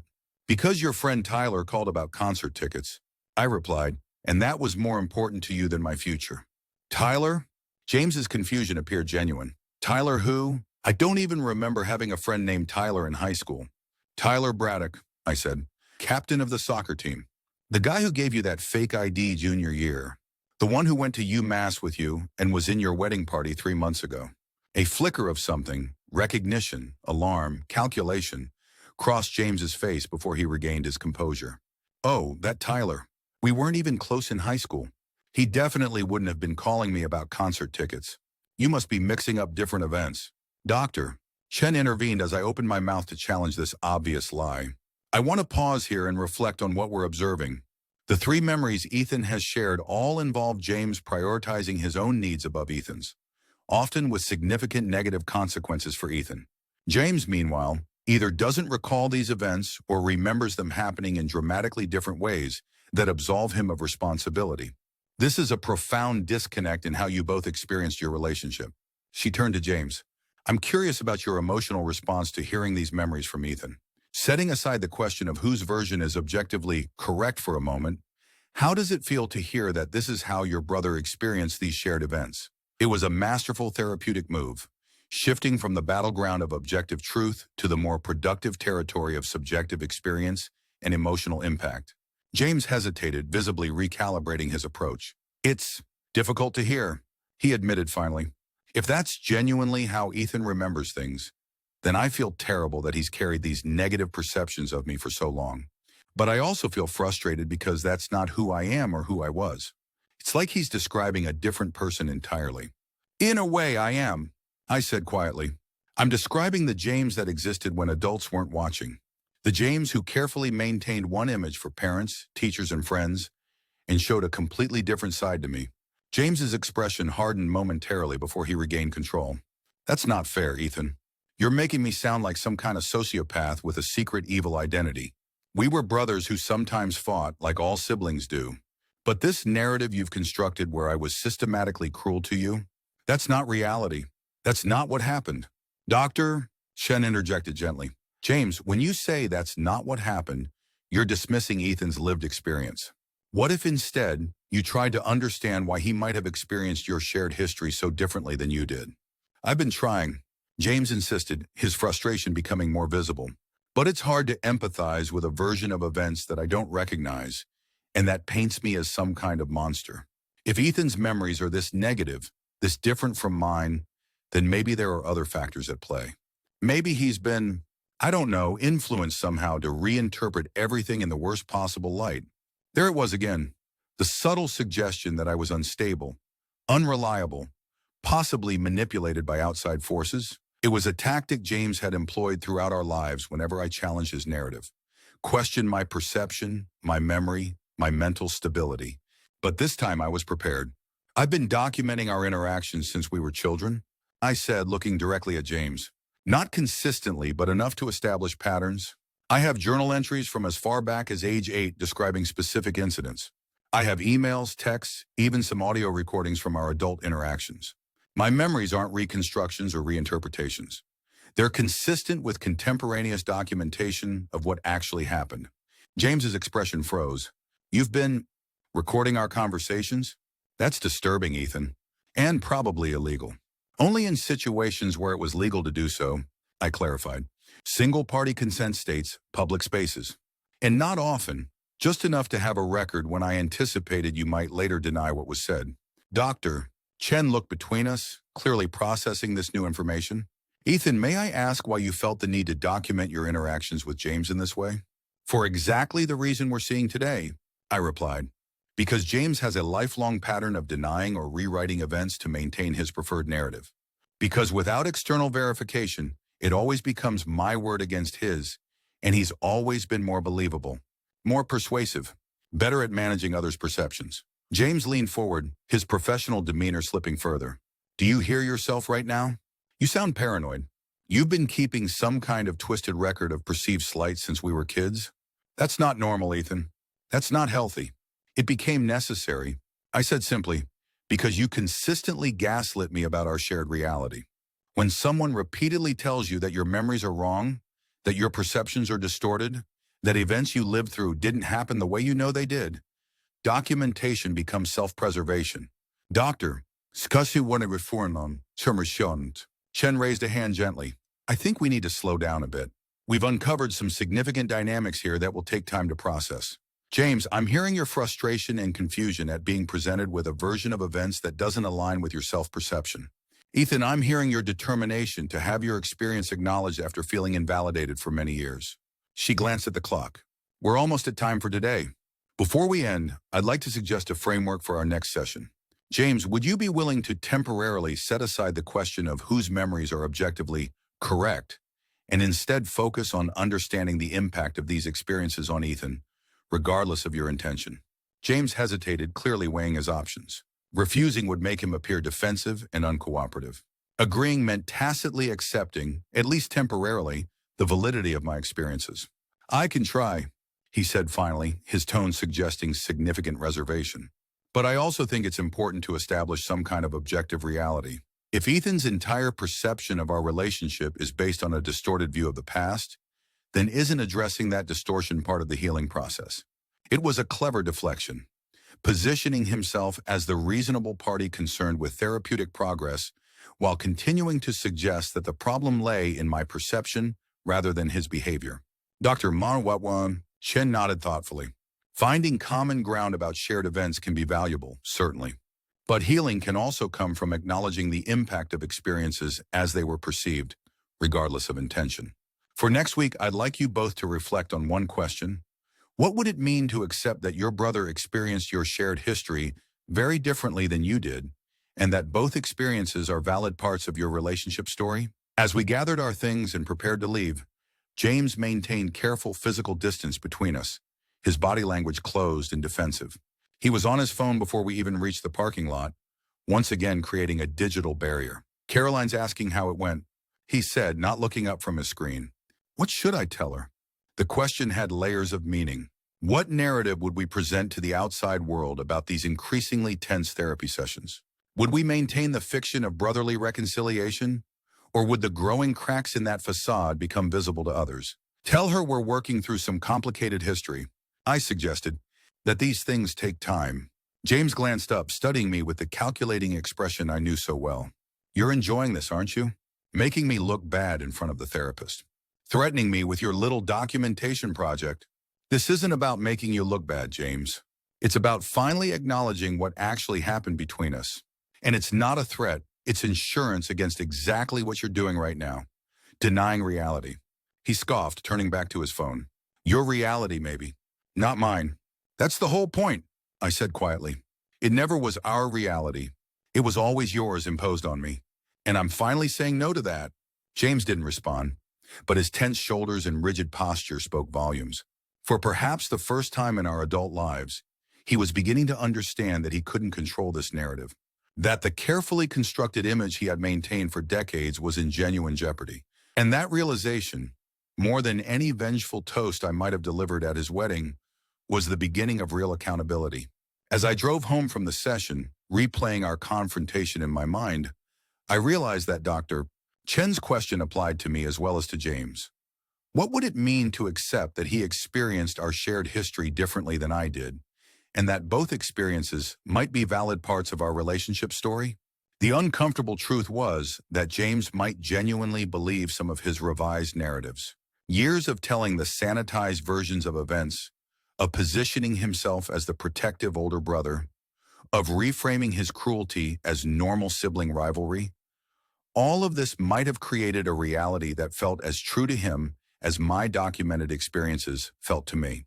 The difference was that my reality was supported by evidence, by contemporaneous records, by consistent accounts dating back to childhood. His was supported primarily by his need to see himself as good, as justified, as blameless. But understanding this distinction didn't make our work in therapy any simpler. If anything, it complicated it further. Because how do you reconcile with someone who fundamentally denies the reality you live through? How do you build a healthier relationship on a foundation of such profound disagreement about the past? These were the questions I carried home with me. Questions that would shape not only our next therapy session, but the future of our relationship, whatever form that might take. The fallout from our second therapy session was swift and multifaceted. James canceled our standing Saturday dinner with a text claiming work obligations. Caroline called me the next day, her voice carefully neutral as she suggested we take a little break from family gatherings until the therapy process is further along. James is pretty upset, she explained. He says the sessions are becoming counterproductive, that you're focused on rehashing ancient history instead of building for the future.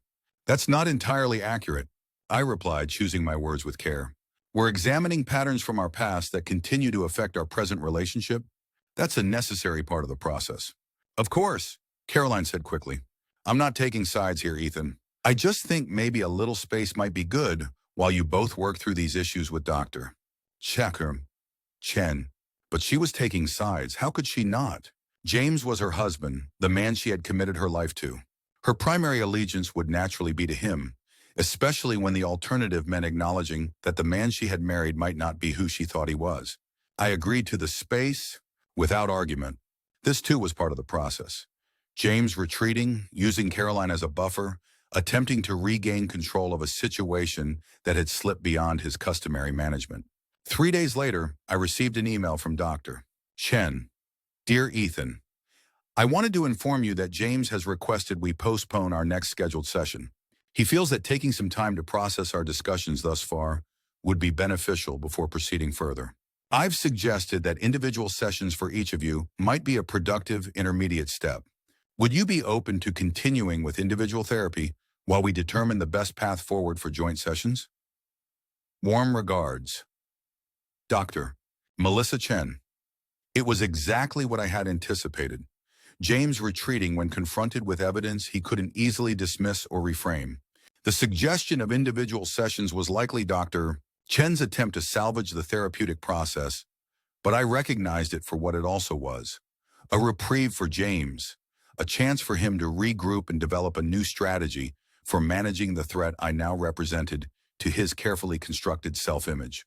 I replied that I would be happy to continue individual sessions, understanding that this was now a waiting game. James was hoping I would lose interest, move on, or be satisfied with the small victory of having challenged him in therapy. He didn't yet understand that this wasn't about winning a single confrontation, but about fundamentally altering the dynamic between us. My first individual session with Dr. Chen revealed that she was more perceptive than either James or I had perhaps given her credit for. I want to be transparent with you, Ethan, she said after we had settled into her office. James expressed concern that our joint sessions were becoming, in his words, a platform for airing grievances, rather than building a healthier relationship. He feels that you might be using therapy to punish him for past behavior, rather than work toward reconciliation. I nodded, unsurprised. That's a convenient interpretation. It positions him as the reasonable party seeking healing, while framing my desire for accountability as vindictive. Doctor, Chen's expression remained neutral, professional. What are your goals for this process, Ethan? When you first approached me about therapy with your brother, you framed it as wanting to establish healthier patterns in your adult relationship. Has that changed? My goal has always been the same, I said carefully. I want a relationship with my brother that's based on honesty and mutual respect. But I don't believe that's possible without acknowledging the patterns that have defined our interactions for decades. James wants to skip straight to a superficially cordial relationship without addressing the underlying issues. I don't think that's sustainable or authentic. I appreciate that perspective. Dr. Mayors, Chen nodded, and I tend to agree that sustainable change usually requires addressing root causes rather than just symptoms. But I also want to check whether this process is serving your well-being, Ethan. These confrontations clearly take an emotional toll. Is pursuing this accountability worth that cost? It was a fair question, one I had asked myself repeatedly since beginning this process. Was systematically dismantling James's false narrative worth the stress, the family tension, the inevitable pain it would cause not just to him, but to Caroline and potentially our parents? It is, I said finally. Not because I want to punish James, or even because I need him to apologize for specific actions. It's because continuing to participate in his fiction means betraying myself. For 34 years, I've allowed him to define our shared reality. I can't do that anymore and maintain any sense of integrity. Dr. Chen studied me for a moment before nodding. That's a powerful insight, Ethan. The question of personal integrity versus relational harmony is one many people struggle with, particularly in family systems where a certain narrative has been established over many years. Exactly, I agreed. And in this case, the established narrative has been actively harmful to me while benefiting James at every turn. That's the fundamental imbalance I'm trying to address.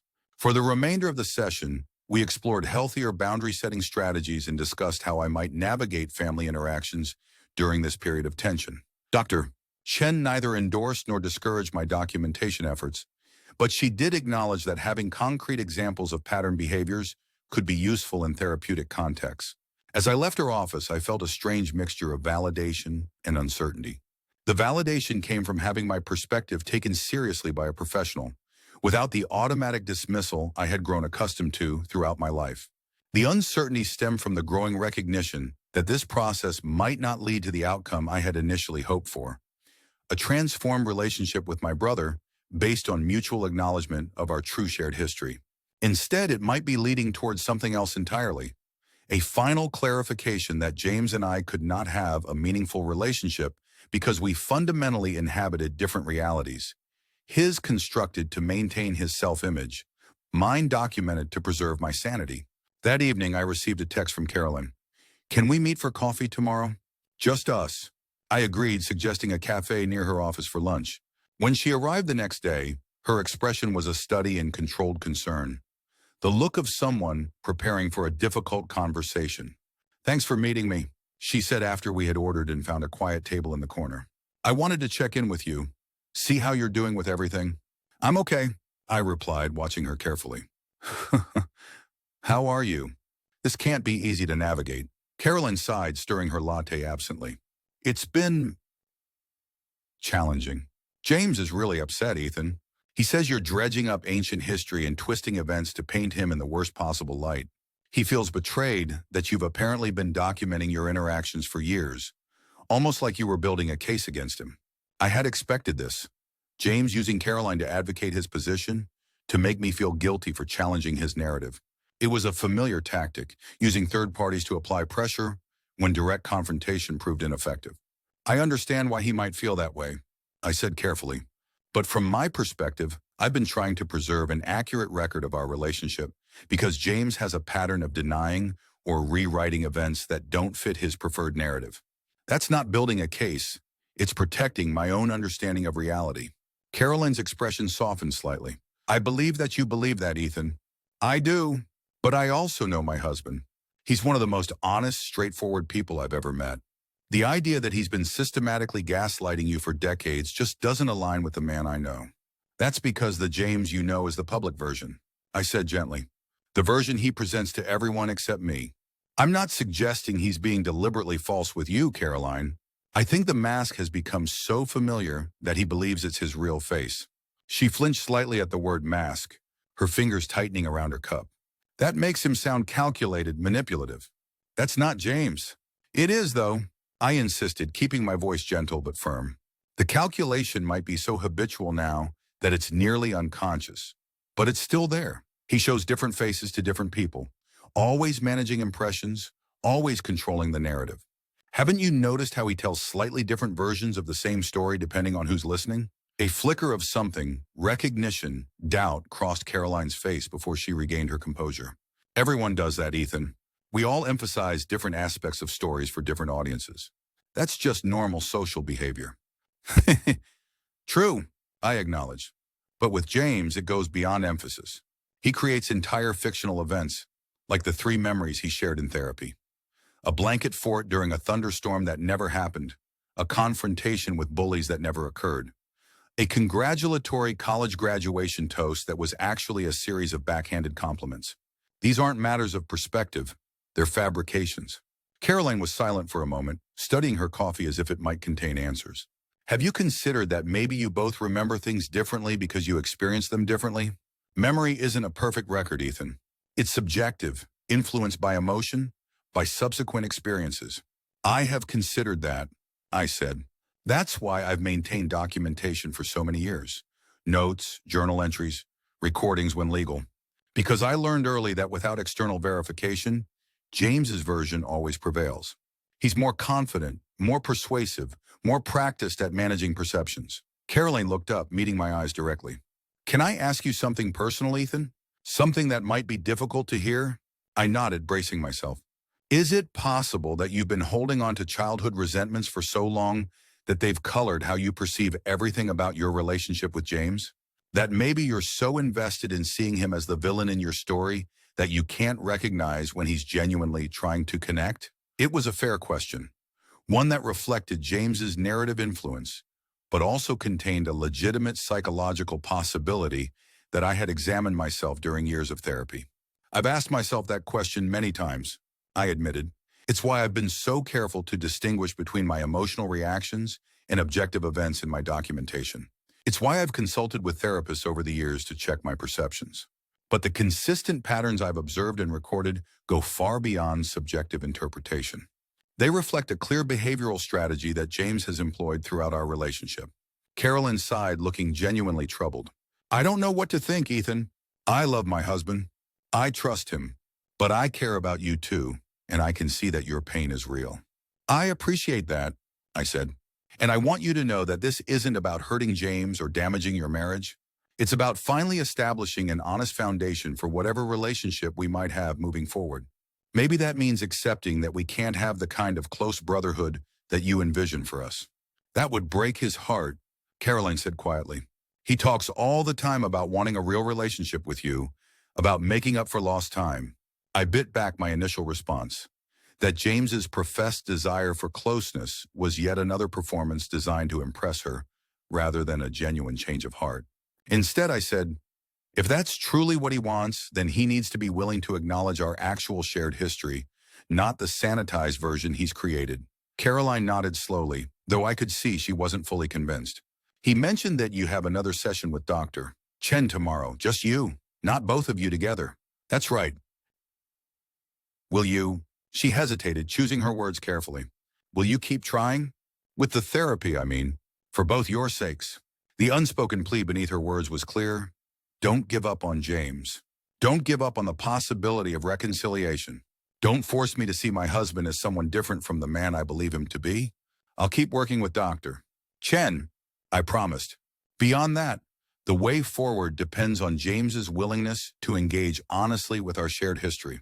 As we parted ways outside the cafe, Caroline hugged me briefly, a gesture that felt simultaneously supportive and uncertain. I watched her walk toward her office building, her posture straight but her steps slightly slower than usual, as if weighed down by the conversation we just had. She was collateral damage in this process, an innocent caught between two conflicting narratives, one of which she had built her life around. I hadn't anticipated how deeply this would affect her, how my quest for accountability would inevitably challenge not just James's self-perception, but her understanding of the man she had married. For the first time since beginning this process, I felt a flicker of doubt, not about the necessity of what I was doing, but about the cost, not to James, who had earned whatever discomfort he now felt, but to Caroline, who had simply made the mistake of loving a man whose true nature remained carefully concealed from her. But as I walked back to my car, I reminded myself that protecting Caroline from the truth about James was neither my responsibility nor ultimately in her best interest. She had chosen him based on incomplete information he had deliberately withheld or distorted. Whatever pain she might experience in discovering the man behind the mask was James's doing, not mine. My phone buzzed with a text from James. We need to talk. Alone. Before your therapy tomorrow. I stared at the message, considering my options. Meeting James without witnesses had rarely gone well for me historically, but refusing would allow him to frame me as uncooperative, unwilling to communicate outside the controlled environment of therapy. When and where? I texted back. His response came quickly. My office. 7 p.m. No one else will be there. It was a power play, summoning me to his territory after hours, creating an environment where he had maximum control and minimum accountability. The old Ethan would have complied automatically, seeking approval, avoiding conflict. But I was no longer that person. Let's meet at the Starbucks on 5th instead. I countered. Public neutral ground. There was a long pause before his reply appeared. Fine. 7:30. As I drove home, I mentally prepared for this confrontation. James wouldn't have requested a meeting unless he felt threatened, unless he believed he could somehow contain or redirect the process I had set in motion. He would come with a strategy, charm, intimidation, emotional manipulation, or some combination of all three. But unlike all our previous confrontations, this one would occur on more equal footing. I had documentation. I had therapeutic support. Most importantly, I had finally freed myself from the need for his approval or validation. Whatever James planned to offer or threaten at our meeting, he was about to discover that the brother he had spent a lifetime manipulating no longer existed. The game had changed irrevocably, and with it, so had I. The Starbucks on 5th Street was crowded when I arrived at 7:20 p.m., exactly as I had hoped. I chose a table near the center of the room, positioned so that I couldn't be easily cornered, and where any raised voices would be immediately noticeable to other patrons. Then I ordered a simple black coffee and waited. James arrived at precisely 7:30, dressed in his work clothes, an expensive tailored suit that conveyed authority and success. His expression was neutrally pleasant as he scanned the room, located me, and approached with measured steps. To anyone watching, we might have appeared to be business associates meeting for a casual after-work discussion. Ethan. He nodded, setting his briefcase on an empty chair before going to order his own drink. A complicated specialty coffee that required several specific instructions to the barista. It was a small delay tactic, a way to establish control over the timing and flow of our interaction. I recognized these micro-strategies because I had been observing them for decades. When he finally sat across from me, coffee in hand, his expression had shifted to one of fraternal concern. "Thanks for meeting me," he began, his voice pitched for privacy in the noisy cafe. "I thought we should talk, just the two of us, before things go any further with this therapy situation." I nodded but remained silent, waiting for him to show his hand. "Look," he continued after a moment, "I know we haven't always had the easiest relationship. We're different people. We see the world differently. I can accept that some of your memories of growing up aren't as positive as mine. But this documentation thing, these recordings, that crosses a line, Ethan. It feels calculated, vindictive. It was self-protection," I replied evenly, "against exactly what you're doing now, suggesting that my memories are distorted while yours are objective reality." James's expression hardened briefly before he recalibrated. "That's not what I'm saying. I'm acknowledging that we experience things differently. But this campaign to paint me as some kind of systematic abuser, to suggest I've been gaslighting you for decades? Come on, Ethan. That's not fair, and you know it." "Fair," I repeated, letting the word hang between us. "Was it fair when you destroyed my camera and told me my photos were garbage? Was it fair when you convinced Mom and Dad that I was lying about the birthday money you took? Was it fair when you left me stranded at a gas station and made me miss my college interview?" James glanced around, clearly uncomfortable with the specific accusations in a public setting. "This is exactly what I'm talking about. You're cherry-picking isolated incidents from 20-plus years ago and stringing them together into some sort of conspiracy theory. Kids do shitty things to each other sometimes. I'm not saying I was perfect, but this narrative you're constructing, it's not a narrative." I interrupted quietly. "It's documented history. Specific events with dates, details, and often corroborating evidence. The fact that you're still trying to dismiss it as a narrative or a conspiracy theory just demonstrates that you haven't changed at all." James leaned forward, dropping his voice further. "What exactly do you want from me, Ethan? An apology for being a less-than-perfect brother when we were kids? Fine. I'm sorry. Genuinely. But this thing you're doing now, it's not helping either of us. It's certainly not helping Caroline, who's caught in the middle of whatever vendetta you're pursuing." The mention of Caroline was strategic, an attempt to leverage my concern for her against my pursuit of accountability. It was manipulative but also predictable. "This isn't a vendetta," I said. "It's an effort to establish a healthier pattern moving forward by acknowledging what actually happened in the past. And yes, an apology would be a start, but only if it's specific and genuine, not a blanket. Sorry if you felt bad that avoids actual responsibility." James ran a hand through his hair, that familiar gesture of frustration, before leaning back in his chair. For a moment, I glimpsed something unguarded in his expression. Not remorse or recognition, but calculation. He was reassessing, recalibrating his approach. "Okay," he said finally. "You want specific? Let me try this. I'm sorry about the camera incident. That was cruel and unnecessary. I was jealous that you had found something you were good at, something that got you positive attention when I was used to being the one in the spotlight. It was immature and hurtful. The admission caught me off guard. Not because it acknowledged wrongdoing, but because it contained a flash of genuine self-awareness I hadn't expected." But before I could respond, James continued, "I'm sorry about taking your birthday money without permission. That was stealing, plain and simple. And I'm sorry for the college tour situation. I don't specifically remember the details as you described them, but if that's what happened, it was selfish and potentially damaging to your future. That's not how a good brother acts." I studied him carefully, searching for the familiar signs of manipulation or insincerity. There was calculation there, certainly. James never spoke or acted without strategic purpose. But there was also something else, something that looked almost like genuine regret. "Thank you for acknowledging those specific incidents," I said cautiously. A start. James nodded, his expression softening into what appeared to be relief. Good. That's good. Because honestly, Ethan, I want us to move past this. I want us to have the kind of relationship we should have had all along. The kind Caroline believes we're building. And there it was. The subtle shift from apparent accountability back to his preferred narrative. The suggestion that we could and should simply move past decades of systematic emotional abuse for the sake of a fresh start. The invocation of Caroline as motivation for maintaining the fiction of brotherly reconciliation. Moving forward requires more than 3 specific apologies for incidents I happen to mention. I said carefully. It requires acknowledging the pattern those incidents were part of. A consistent dynamic where you asserted dominance, undermined my confidence, and controlled the narrative of our relationship. That pattern has continued into adulthood, just in more subtle forms. James's expression tightened. So what you're really saying is that nothing I do will be enough. No apology, no acknowledgement, no effort to build a better relationship moving forward will satisfy you unless I accept your complete characterization of me as some kind of manipulative sociopath. That's not what I'm saying at all, I replied, maintaining my calm despite the familiar frustration rising within me. I'm saying that meaningful change requires honestly facing what happened and why it happened. Not just isolated incidents, but the pattern they formed and the impact that pattern had. And if I don't agree with your assessment of that pattern, if I genuinely don't see our history the way you do, then what? It was a fair question.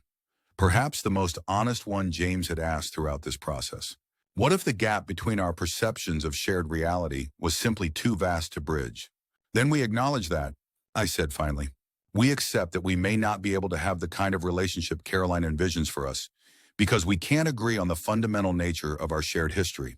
That would be disappointing, but it would at least be honest. James was silent for a long moment, studying me with an expression I couldn't quite read. When he spoke again, his voice had a different quality, harder, more businesslike. Let me be direct, Ethan. This therapy process is becoming destructive. It's affecting my marriage, my mental health, my ability to focus at work. I'm willing to make reasonable accommodations for the sake of family harmony. But I need this situation contained. Contained, I repeated. That's an interesting choice of words. You know what I mean. Resolved. Concluded. Whatever term you prefer. I leaned forward slightly. And how exactly do you propose to contain this situation? James glanced around once more before meeting my eyes directly. I'm prepared to acknowledge that I wasn't always the best brother growing up. I can commit to being more mindful of how I talk about our childhood, and especially around Caroline. I can make a genuine effort to build a healthier adult relationship moving forward. In return, I need you to agree to end this documentation project and stop pushing for joint therapy sessions that dredge up ancient history. It was a negotiation, a settlement offer presented in the confident tone of someone accustomed to making deals.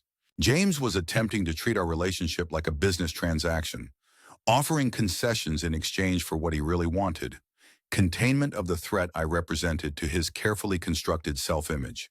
That's not how healing works, I said quietly. You can't negotiate your way out of accountability or put time limits on processing trauma. This isn't about extracting concessions from you, James.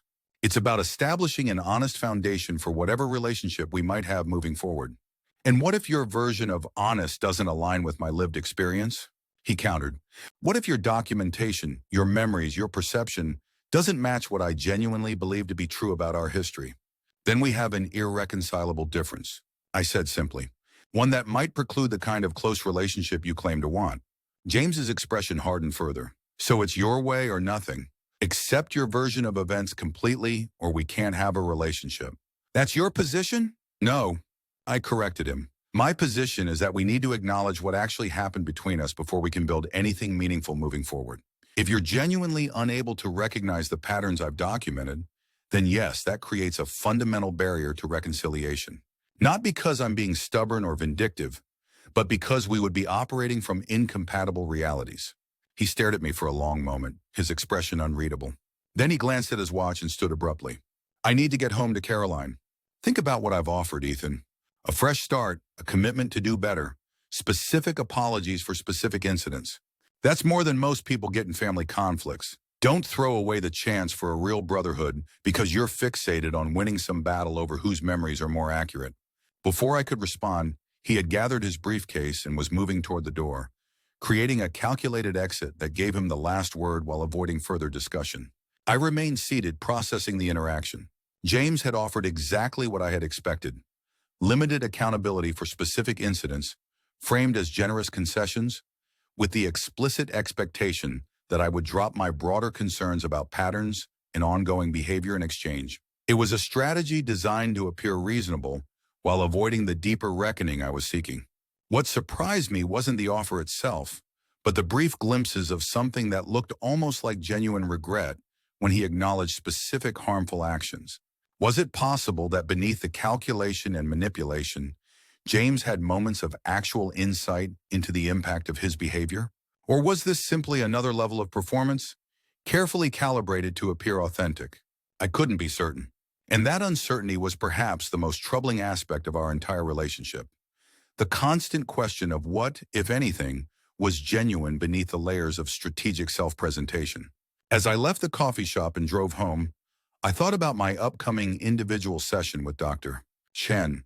James would undoubtedly contact her before then, presenting his version of our meeting, likely characterizing himself as the reasonable party offering olive branches, while I remained stubbornly fixated on the past.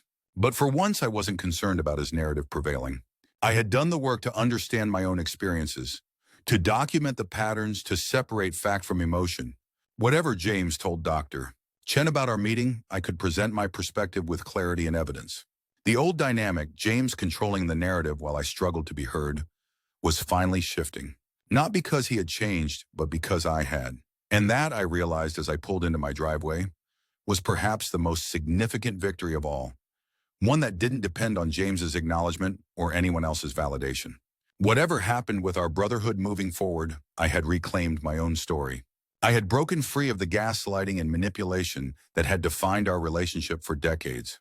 For the first time in my life, I was the author of my own narrative. And no one, not even James, could take that away from me. My individual session with Dr. Chen the following day began with her asking a question I hadn't anticipated. Do you believe reconciliation with your brother is possible? I considered this carefully before responding. Possible? Yes. Likely? That depends entirely on James's capacity for genuine accountability, which I haven't seen evidence of beyond tactical concessions. You met with him yesterday. Dr. Chen noted. He mentioned this when he called to reschedule his individual session. We did meet. I confirmed. He offered what he framed as specific apologies for several incidents I've mentioned in therapy, but positioned these as generous concessions that should earn him a clean slate moving forward. He explicitly asked me to stop documenting our interactions and to end the joint therapy process in exchange. Dr. Chen's expression remained neutral, though I detected a slight raise of her eyebrows. And how did you respond to this proposal? I told him that meaningful change requires acknowledging patterns, not just isolated incidents. That his approach felt more like a negotiation than genuine accountability. I see. Dr. Surananana. Chen nodded thoughtfully. Ethan, over our sessions together, I've developed a fairly clear picture of your perspective on your relationship with James. What I'm less clear about is what outcome you're hoping for from this process. What does resolution look like for you? It was a fair question, one I had been asking myself with increasing frequency as the confrontation with James escalated. Initially, I thought I wanted reconciliation, I admitted, a relationship with my brother based on mutual respect and honesty. But as this process has unfolded, I've realized that might not be possible given how fundamentally different our perceptions of shared reality are. So now I think resolution looks like clarity, a clear understanding of what is and isn't possible between us without the pretense or performance that has characterized our interactions for so long. That's a significant shift. Dr. Sharna Chen observed, from hoping for reconciliation to accepting the possibility that a meaningful relationship might not be achievable. How do you feel about that potential outcome? Sad, I said honestly. There's grief in recognizing that the brotherhood I might have wanted isn't possible, but there's also liberation in no longer feeling obligated to participate in a fiction for the sake of family harmony or others' comfort. Dr. Chen nodded. That's a profound insight, Ethan. Sometimes the healthiest resolution to a damaged relationship isn't reconciliation, but clarity about its limitations. For the remainder of the session, We discussed strategies for navigating family events if James and I maintain this new distance, how to support Caroline while maintaining my own boundaries, and what closure might look like if reconciliation proved impossible. As I was preparing to leave, Dr. Chen offered a final observation. Throughout this process, Ethan, you've demonstrated remarkable self-awareness and emotional regulation. Whatever the outcome with James, the work you've done to understand your own experiences and set appropriate boundaries represents significant personal growth. That's something to acknowledge and celebrate. Her words stayed with me as I drove home, a validation of the internal transformation that had occurred alongside the external confrontation with James. Whatever happened next, I had changed in ways that couldn't be undone or reversed. I had reclaimed my agency, my voice, my perception of reality. 3 days passed without any contact from James or Caroline, an unusual silence given Caroline's previous pattern of frequent check-ins and invitations. Then on the 4th day, a text from Caroline appeared. Coffee tomorrow? Same place, same time? When I arrived at the cafe the next day, Caroline was already seated at a corner table, 2 cups in front of her. She had ordered my usual black coffee, a small gesture of familiarity that felt simultaneously thoughtful and weighted with unspoken tension. Thanks for coming, she said as I sat across from her. Her expression was composed but strained, her normally vibrant energy dampened. Of course, I replied. Everything okay? Caroline took a deliberate breath before meeting my eyes. James told me about your meeting at Starbucks. He said he offered specific apologies for things that happened when you were kids, and that you essentially rejected them because they weren't comprehensive enough, I guess. It wasn't surprising that James had presented the interaction in terms most favorable to himself, but I was disappointed that Caroline appeared to have accepted his framing without question. That's not exactly what happened, I said carefully. James did acknowledge several specific incidents, which I appreciated, but he also made it clear that his acknowledgement was conditional on me dropping the therapy process and ending what he called my documentation project. It felt less like genuine accountability and more like a negotiation to contain a situation he sees as threatening. Caroline frowned slightly. He didn't mention that part. But Ethan, isn't some acknowledgement better than none? If he's willing to admit he wasn't always the best brother and wants to do better moving forward, isn't that progress? In isolation, yes, I conceded. But context matters. James has a pattern of making tactical concessions when he feels cornered, then returning to old behaviors once the pressure is off. I've seen this cycle play out my entire life. Caroline was silent for a moment, stirring her latte absently. He wants to cancel the joint therapy, she said finally. He says it's become counterproductive, that it's just reinforcing negative patterns instead of building new ones. I'm not surprised, I replied. The therapy process was revealing patterns he'd prefer to keep hidden.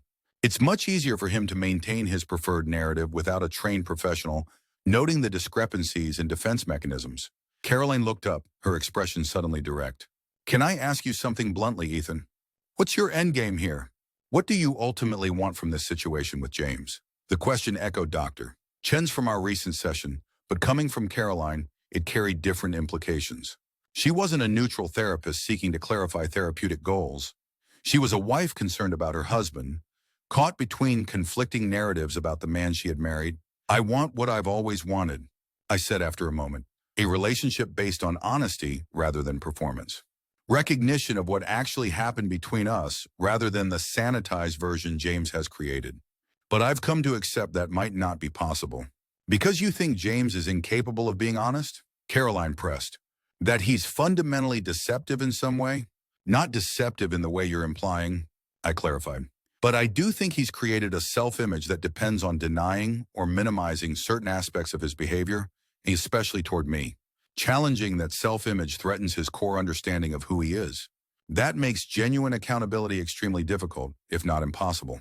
Caroline seemed to consider this, her expression troubled. You know, when we first started dating, James talked about you all the time. How creative you were, how you saw the world differently than he did, how he wished you were closer. He kept that photograph you took in his office, the one of the old man feeding pigeons. He was genuinely proud of it, told everyone who commented on it that his brother was the artist. This information still surprised me, despite having heard it before. That photograph was taken with the camera he later destroyed. Caroline's eyes widened slightly. What? The award-winning photograph he displayed so proudly was taken with a camera he deliberately submerged in our backyard pond after I won recognition for my work. He accompanied the destruction with comments about how my photography wasn't actually good, that my teacher only praised me out of pity. The color drained slightly from Caroline's face. I don't. That doesn't sound like James. Not the James you know, I agreed gently. But it's consistent with the James I grew up with.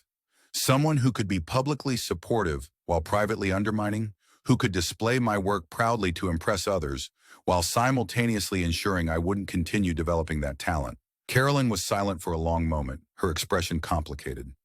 Doubt, confusion, the cognitive dissonance of trying to reconcile two contradictory versions of someone she loved. I don't know what to think anymore, she admitted finally. James is my husband. I know him, or I thought I did. But the way you describe him, it's like you're talking about a completely different person. In many ways, you are knowing a different person, I said carefully. James has always been skilled at showing people exactly what they want or need to see. With you, that's the devoted, emotionally evolved husband. With colleagues, it's the confident, competent professional. With our parents, it's the dutiful, successful son. Those aren't necessarily false personas.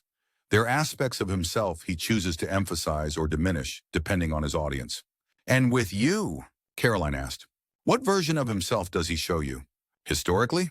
The version that needs to maintain dominance, to reinforce that he's superior, more successful, more worthy.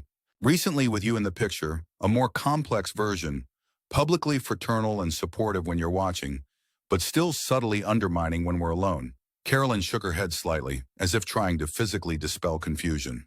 This is so hard to process, Ethan. Part of me wants to defend him completely, to say you must be misinterpreting things. Another part remembers small moments that might support what you're saying, comments he's made when he thought I wasn't listening, inconsistencies in stories he's told, that calculation I sometimes see in his eyes when he's managing a difficult situation. Her candor surprised me. I had expected her to be fully in James's corner, unwilling or unable to consider that her understanding of him might be incomplete. I'm not asking you to choose sides, I said gently. I know you love him, and I'm not suggesting he's incapable of genuine connection or affection, especially with you. People are complex. They can be caring partners while still carrying unhealthy patterns from their past. Caroline took a deep breath, then met my eyes directly. He's asked me to distance myself from you for a while. He says the tension between you is putting too much strain on our marriage, that we need to focus on each other right now. Though I had anticipated this move, hearing it confirmed still stung. James was employing one of his most consistent strategies, isolation, ensuring that his version of events would be the only one Caroline heard, at least for a period of time. I understand, I said, keeping my voice neutral. You need to prioritize your marriage. I wouldn't expect anything else. But I don't want to cut you out of my life, Caroline insisted, leaning forward slightly. Your family too, Ethan. And I value our friendship independently of my relationship with James. I don't want to be put in a position where I have to choose. Her sincerity was evident, and I felt a rush of affection for her. This woman who had unwittingly married into a complex family dynamic she couldn't have fully understood and was now trying to navigate it with as much integrity as possible. Then don't choose, I suggested. Take the space James is asking for, but maintain your own boundaries about complete isolation. That's a reasonable compromise. Caroline nodded slowly. That makes sense. I can give him the support he needs right now without completely shutting you out. Maybe things will calm down after a while, and we can find a new normal. Maybe, I agreed, though I had my doubts. The confrontation that had begun in Dr. Chen's office had fundamentally altered the dynamic between James and me. There was no going back to the carefully maintained fiction of brotherly affection that had preceded it. As we said goodbye outside the cafe, Caroline hugged me tightly, a gesture that felt like both affection and apology. This isn't forever, she whispered. Just a time out while things settle. I nodded, returning her embrace. Take care of yourself, Caroline. That's what matters most right now. Watching her walk away, I felt a complex mixture of emotions. Sadness at the impending distance, concern for her well-being as she navigated this situation, but also a strange sense of peace. The mask had begun to slip. The carefully constructed narrative James had maintained for decades was showing cracks. And Caroline, at least, seemed to recognize that something wasn't aligning between the man she had married and the brother I had known. It wasn't vengeance or vindication. It wasn't the dramatic exposure I had once fantasized about delivering in a wedding toast. It was something quieter but ultimately more powerful. the slow, inexorable emergence of truth, making its way into the light one conversation, one recognition, one moment of clarity at a time. The 3 months following my coffee with Caroline were characterized by a strange, suspended quiet. James maintained total radio silence. No calls, no texts, no emails. Caroline sent occasional brief messages, usually simple check-ins or holiday wishes, carefully neutral in tone. Our parents, who lived in Arizona and were largely unaware of the tension between their sons, noticed nothing unusual in our separate holiday calls and emails. I continued my individual sessions with Dr. Chen, focusing on processing my emotions about the current estrangement and developing healthier boundaries for whatever form my relationship with James might take in the future. She informed me that James had discontinued his individual therapy after 3 sessions, citing scheduling conflicts and a preference for a different therapeutic approach. That's consistent with his pattern, I noted when she shared this information. Retreating from situations where his narrative is challenged, finding reasons why external factors, rather than personal choice, are responsible for the withdrawal. In the absence of active confrontation with James, I found myself experiencing an unexpected emotional shift. The anger and frustration that had fueled much of my initial determination to hold him accountable began to recede, replaced by a more measured clarity about our shared history and its implications for our future. I wasn't forgiving or forgetting what had happened. I was simply integrating it into a more complete understanding of who we both were and why our relationship had developed as it had. This integration process was aided by a project Dr. Chen suggested, writing a detailed letter to James that I might never send, articulating not just what had happened between us, but how it had affected me, what I had needed from him, and what I still hoped might be possible. The exercise wasn't about communication with James, but about clarifying my own thoughts and feelings beyond the documentation of events I had maintained for so long. As winter turned to spring, I found myself thinking about James less frequently, focusing instead on other aspects of my life that had sometimes been overshadowed by the complex dynamics of our relationship. I took on new projects at work, renewed connections with friends I had neglected, even began dating again, tentatively at first, then with growing confidence as I recognized how much my ability to form healthy connections had improved since confronting the patterns established in my childhood. Then on an unseasonably warm April afternoon, an unexpected text appeared on my phone. "Would you be willing to meet? Just to talk. No agenda." James. I stared at the message, processing my reaction. There was no immediate surge of anxiety or anger, just a calm assessment of whether this contact served my well-being and goals. After consulting with Dr. Chen, I replied, "I'm open to meeting. Public place, daytime. Let me know when works for you." We arranged to meet at a park near my apartment the following Saturday morning. Neutral territory with plenty of space and the natural boundary of a specific time frame, as I had mentioned having plans later in the day. James arrived precisely on time, dressed casually in jeans and a light sweater, a deliberate departure from the power suits he typically wore for confrontational situations. He had lost a little weight, and there were new lines around his eyes that I didn't remember from our last encounter. "Thanks for agreeing to meet," he said as we began walking along one of the park's winding paths, maintaining a comfortable distance between us. "I wasn't sure you would." "I wasn't sure either," I admitted. "But I'm trying to make choices based on what serves my well-being, rather than old patterns." Talking seemed potentially useful. James nodded, his gaze directed ahead rather than at me, a posture that felt less confrontational than our previous interactions. "I've been doing some thinking over the past few months. A lot of thinking, actually. And some reading, too. Books about family dynamics, childhood trauma, that kind of thing. This was unexpected. While I had no doubt that James's approach to these resources had been strategic rather than purely self-reflective, the fact that he had sought them out at all represented a departure from his usual dismissal of psychological perspectives. "What prompted that?" I asked, genuinely curious. James was quiet for a moment before responding. "Caroline, partly, she's been asking questions. About us, about how we grew up, about some of the things you mentioned in therapy." We walked in silence for several steps, the spring air filled with the sound of distant children playing and birds calling from the trees above us. "And partly it was just time," James continued finally. "Time without the pressure of therapy sessions or confrontations. Time to actually think about some of what you said without being in defensive mode." Again, this was unexpected. An acknowledgement, however indirect, that his previous stance had been defensive rather than reflective. "And what did you think about?" I prompted when he didn't immediately continue. James sighed, running a hand through his hair, that familiar gesture of discomfort. "I thought about some of the specific incidents you mentioned. The camera, the vase, the college interview. I tried to really remember them, to see them from your perspective rather than just dismissing your version outright." He paused, seeming to choose his words carefully. "And I realized something uncomfortable. Not that your version was completely right and mine completely wrong. Memory is more complicated than that.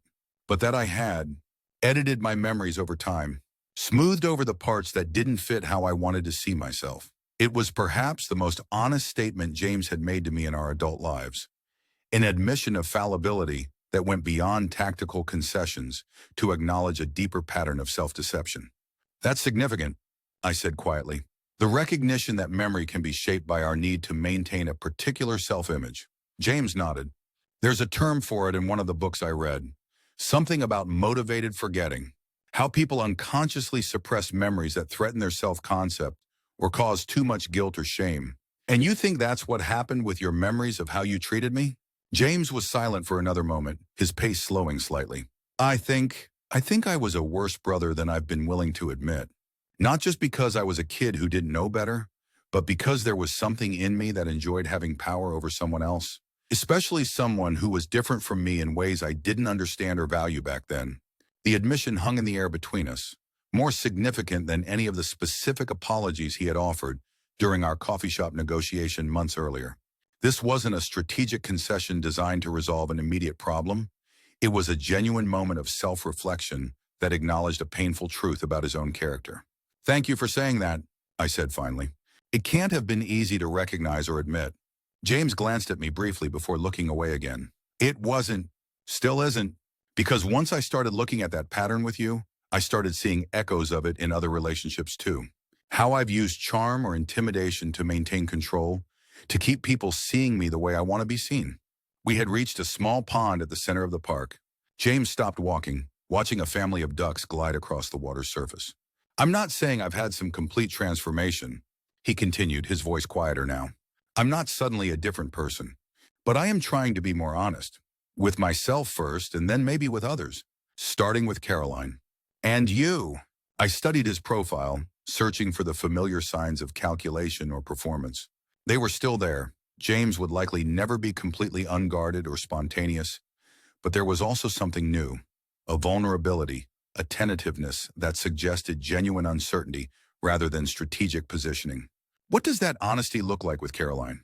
I asked. James exhaled slowly. "It started with telling her that I hadn't been completely forthcoming about our childhood, that some of what you said in therapy was more accurate than I'd admitted, that I'd been a pretty terrible brother in ways that went beyond normal sibling rivalry." "How did she respond?" "About how you'd expect. Concerned. Confused. A little angry that I'd misled her. But mostly sad, I think. Sad that I hadn't trusted her with the full truth from the beginning." I nodded, understanding exactly what he meant. Caroline's emotional intelligence and empathy were among her defining characteristics. Of course she would focus on the broken trust rather than just the content of the revelations. "And with me?" I asked. "What does honesty with me look like?" James turned to face me directly for the first time since we'd begun walking. "It looks like admitting that I've spent most of our lives trying to control how you see me, how others see our relationship. It looks like acknowledging that I was systematically cruel to you as a child, not just occasionally thoughtless. And it looks like recognizing that the damage I caused can't be undone with a few apologies or a promise to do better." He paused, taking a deep breath. "It also looks like saying that I don't expect forgiveness or reconciliation, that I understand if the healthiest thing for you is to maintain distance between us, but that if you're open to trying to build something different, something based on who we actually are now, not who we pretended to be, then I'm willing to do that work." It was perhaps the most genuine statement James had ever made to me, one that acknowledged harm without expectation of absolution, that offered connection without demanding it, that recognized my agency in determining the path forward. "I appreciate that," I said carefully, "and I'm open to the possibility of building something different. But it would need to be something real, James. No more performances. No more sanitized versions of our history. No more subtle undermining when others aren't looking." "I understand," he nodded. And I can't promise I'll never slip back into old patterns. They're pretty deeply ingrained.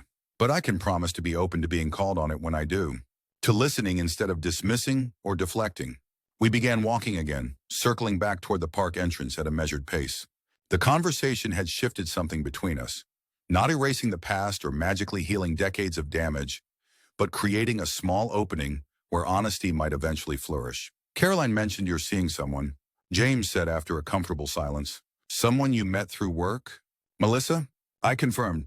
It's still fairly new, but yes, we've been dating for a couple of months.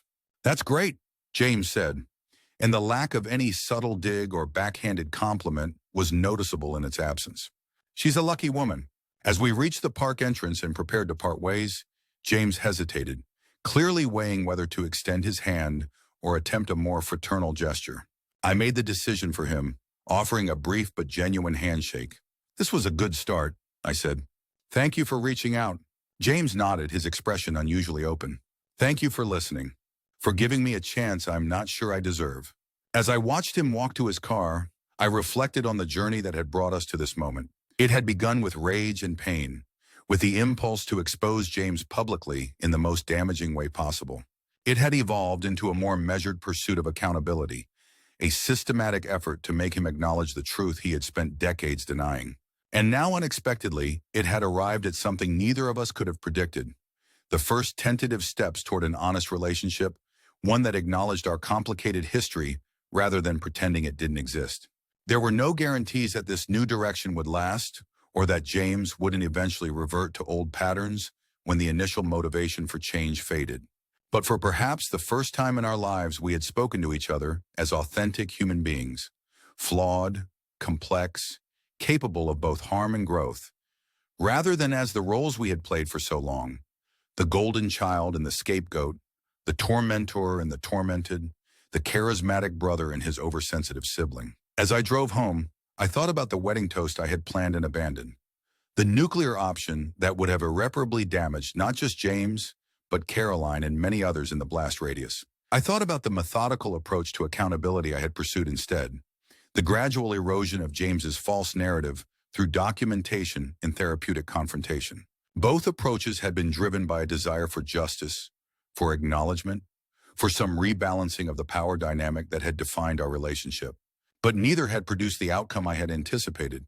Instead, something more nuanced had emerged. Not the complete vindication I had once craved, not the dramatic public reckoning I had fantasized about, but a quieter, more sustainable form of truth-telling that had the potential to heal rather than simply punish. I didn't know if James and I would ever have the kind of close brotherhood that Caroline had once envisioned for us. Too much had happened between us. Too many years of systematic harm followed by systematic denial for that to be a realistic expectation. But perhaps we could build something else, something honest, something real, something that acknowledged our complicated shared history while allowing space for who we might become rather than being defined solely by who we had been. And perhaps that possibility, however fragile and uncertain, was a more meaningful form of justice than any revenge I could have orchestrated. The journey wasn't over. The work of rebuilding trust, of establishing new patterns, of maintaining honest communication would be ongoing and sometimes difficult.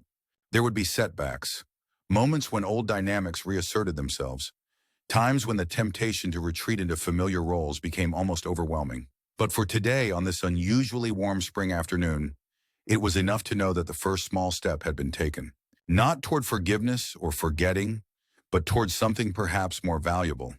Truth, acknowledged and accepted by both sides, creating a foundation upon which something authentic might eventually grow. And in that acknowledgement, in that simple recognition of reality shared between us, for perhaps the first time in our lives, I found a sense of peace that no revenge, however meticulously planned or dramatically executed, could ever have provided.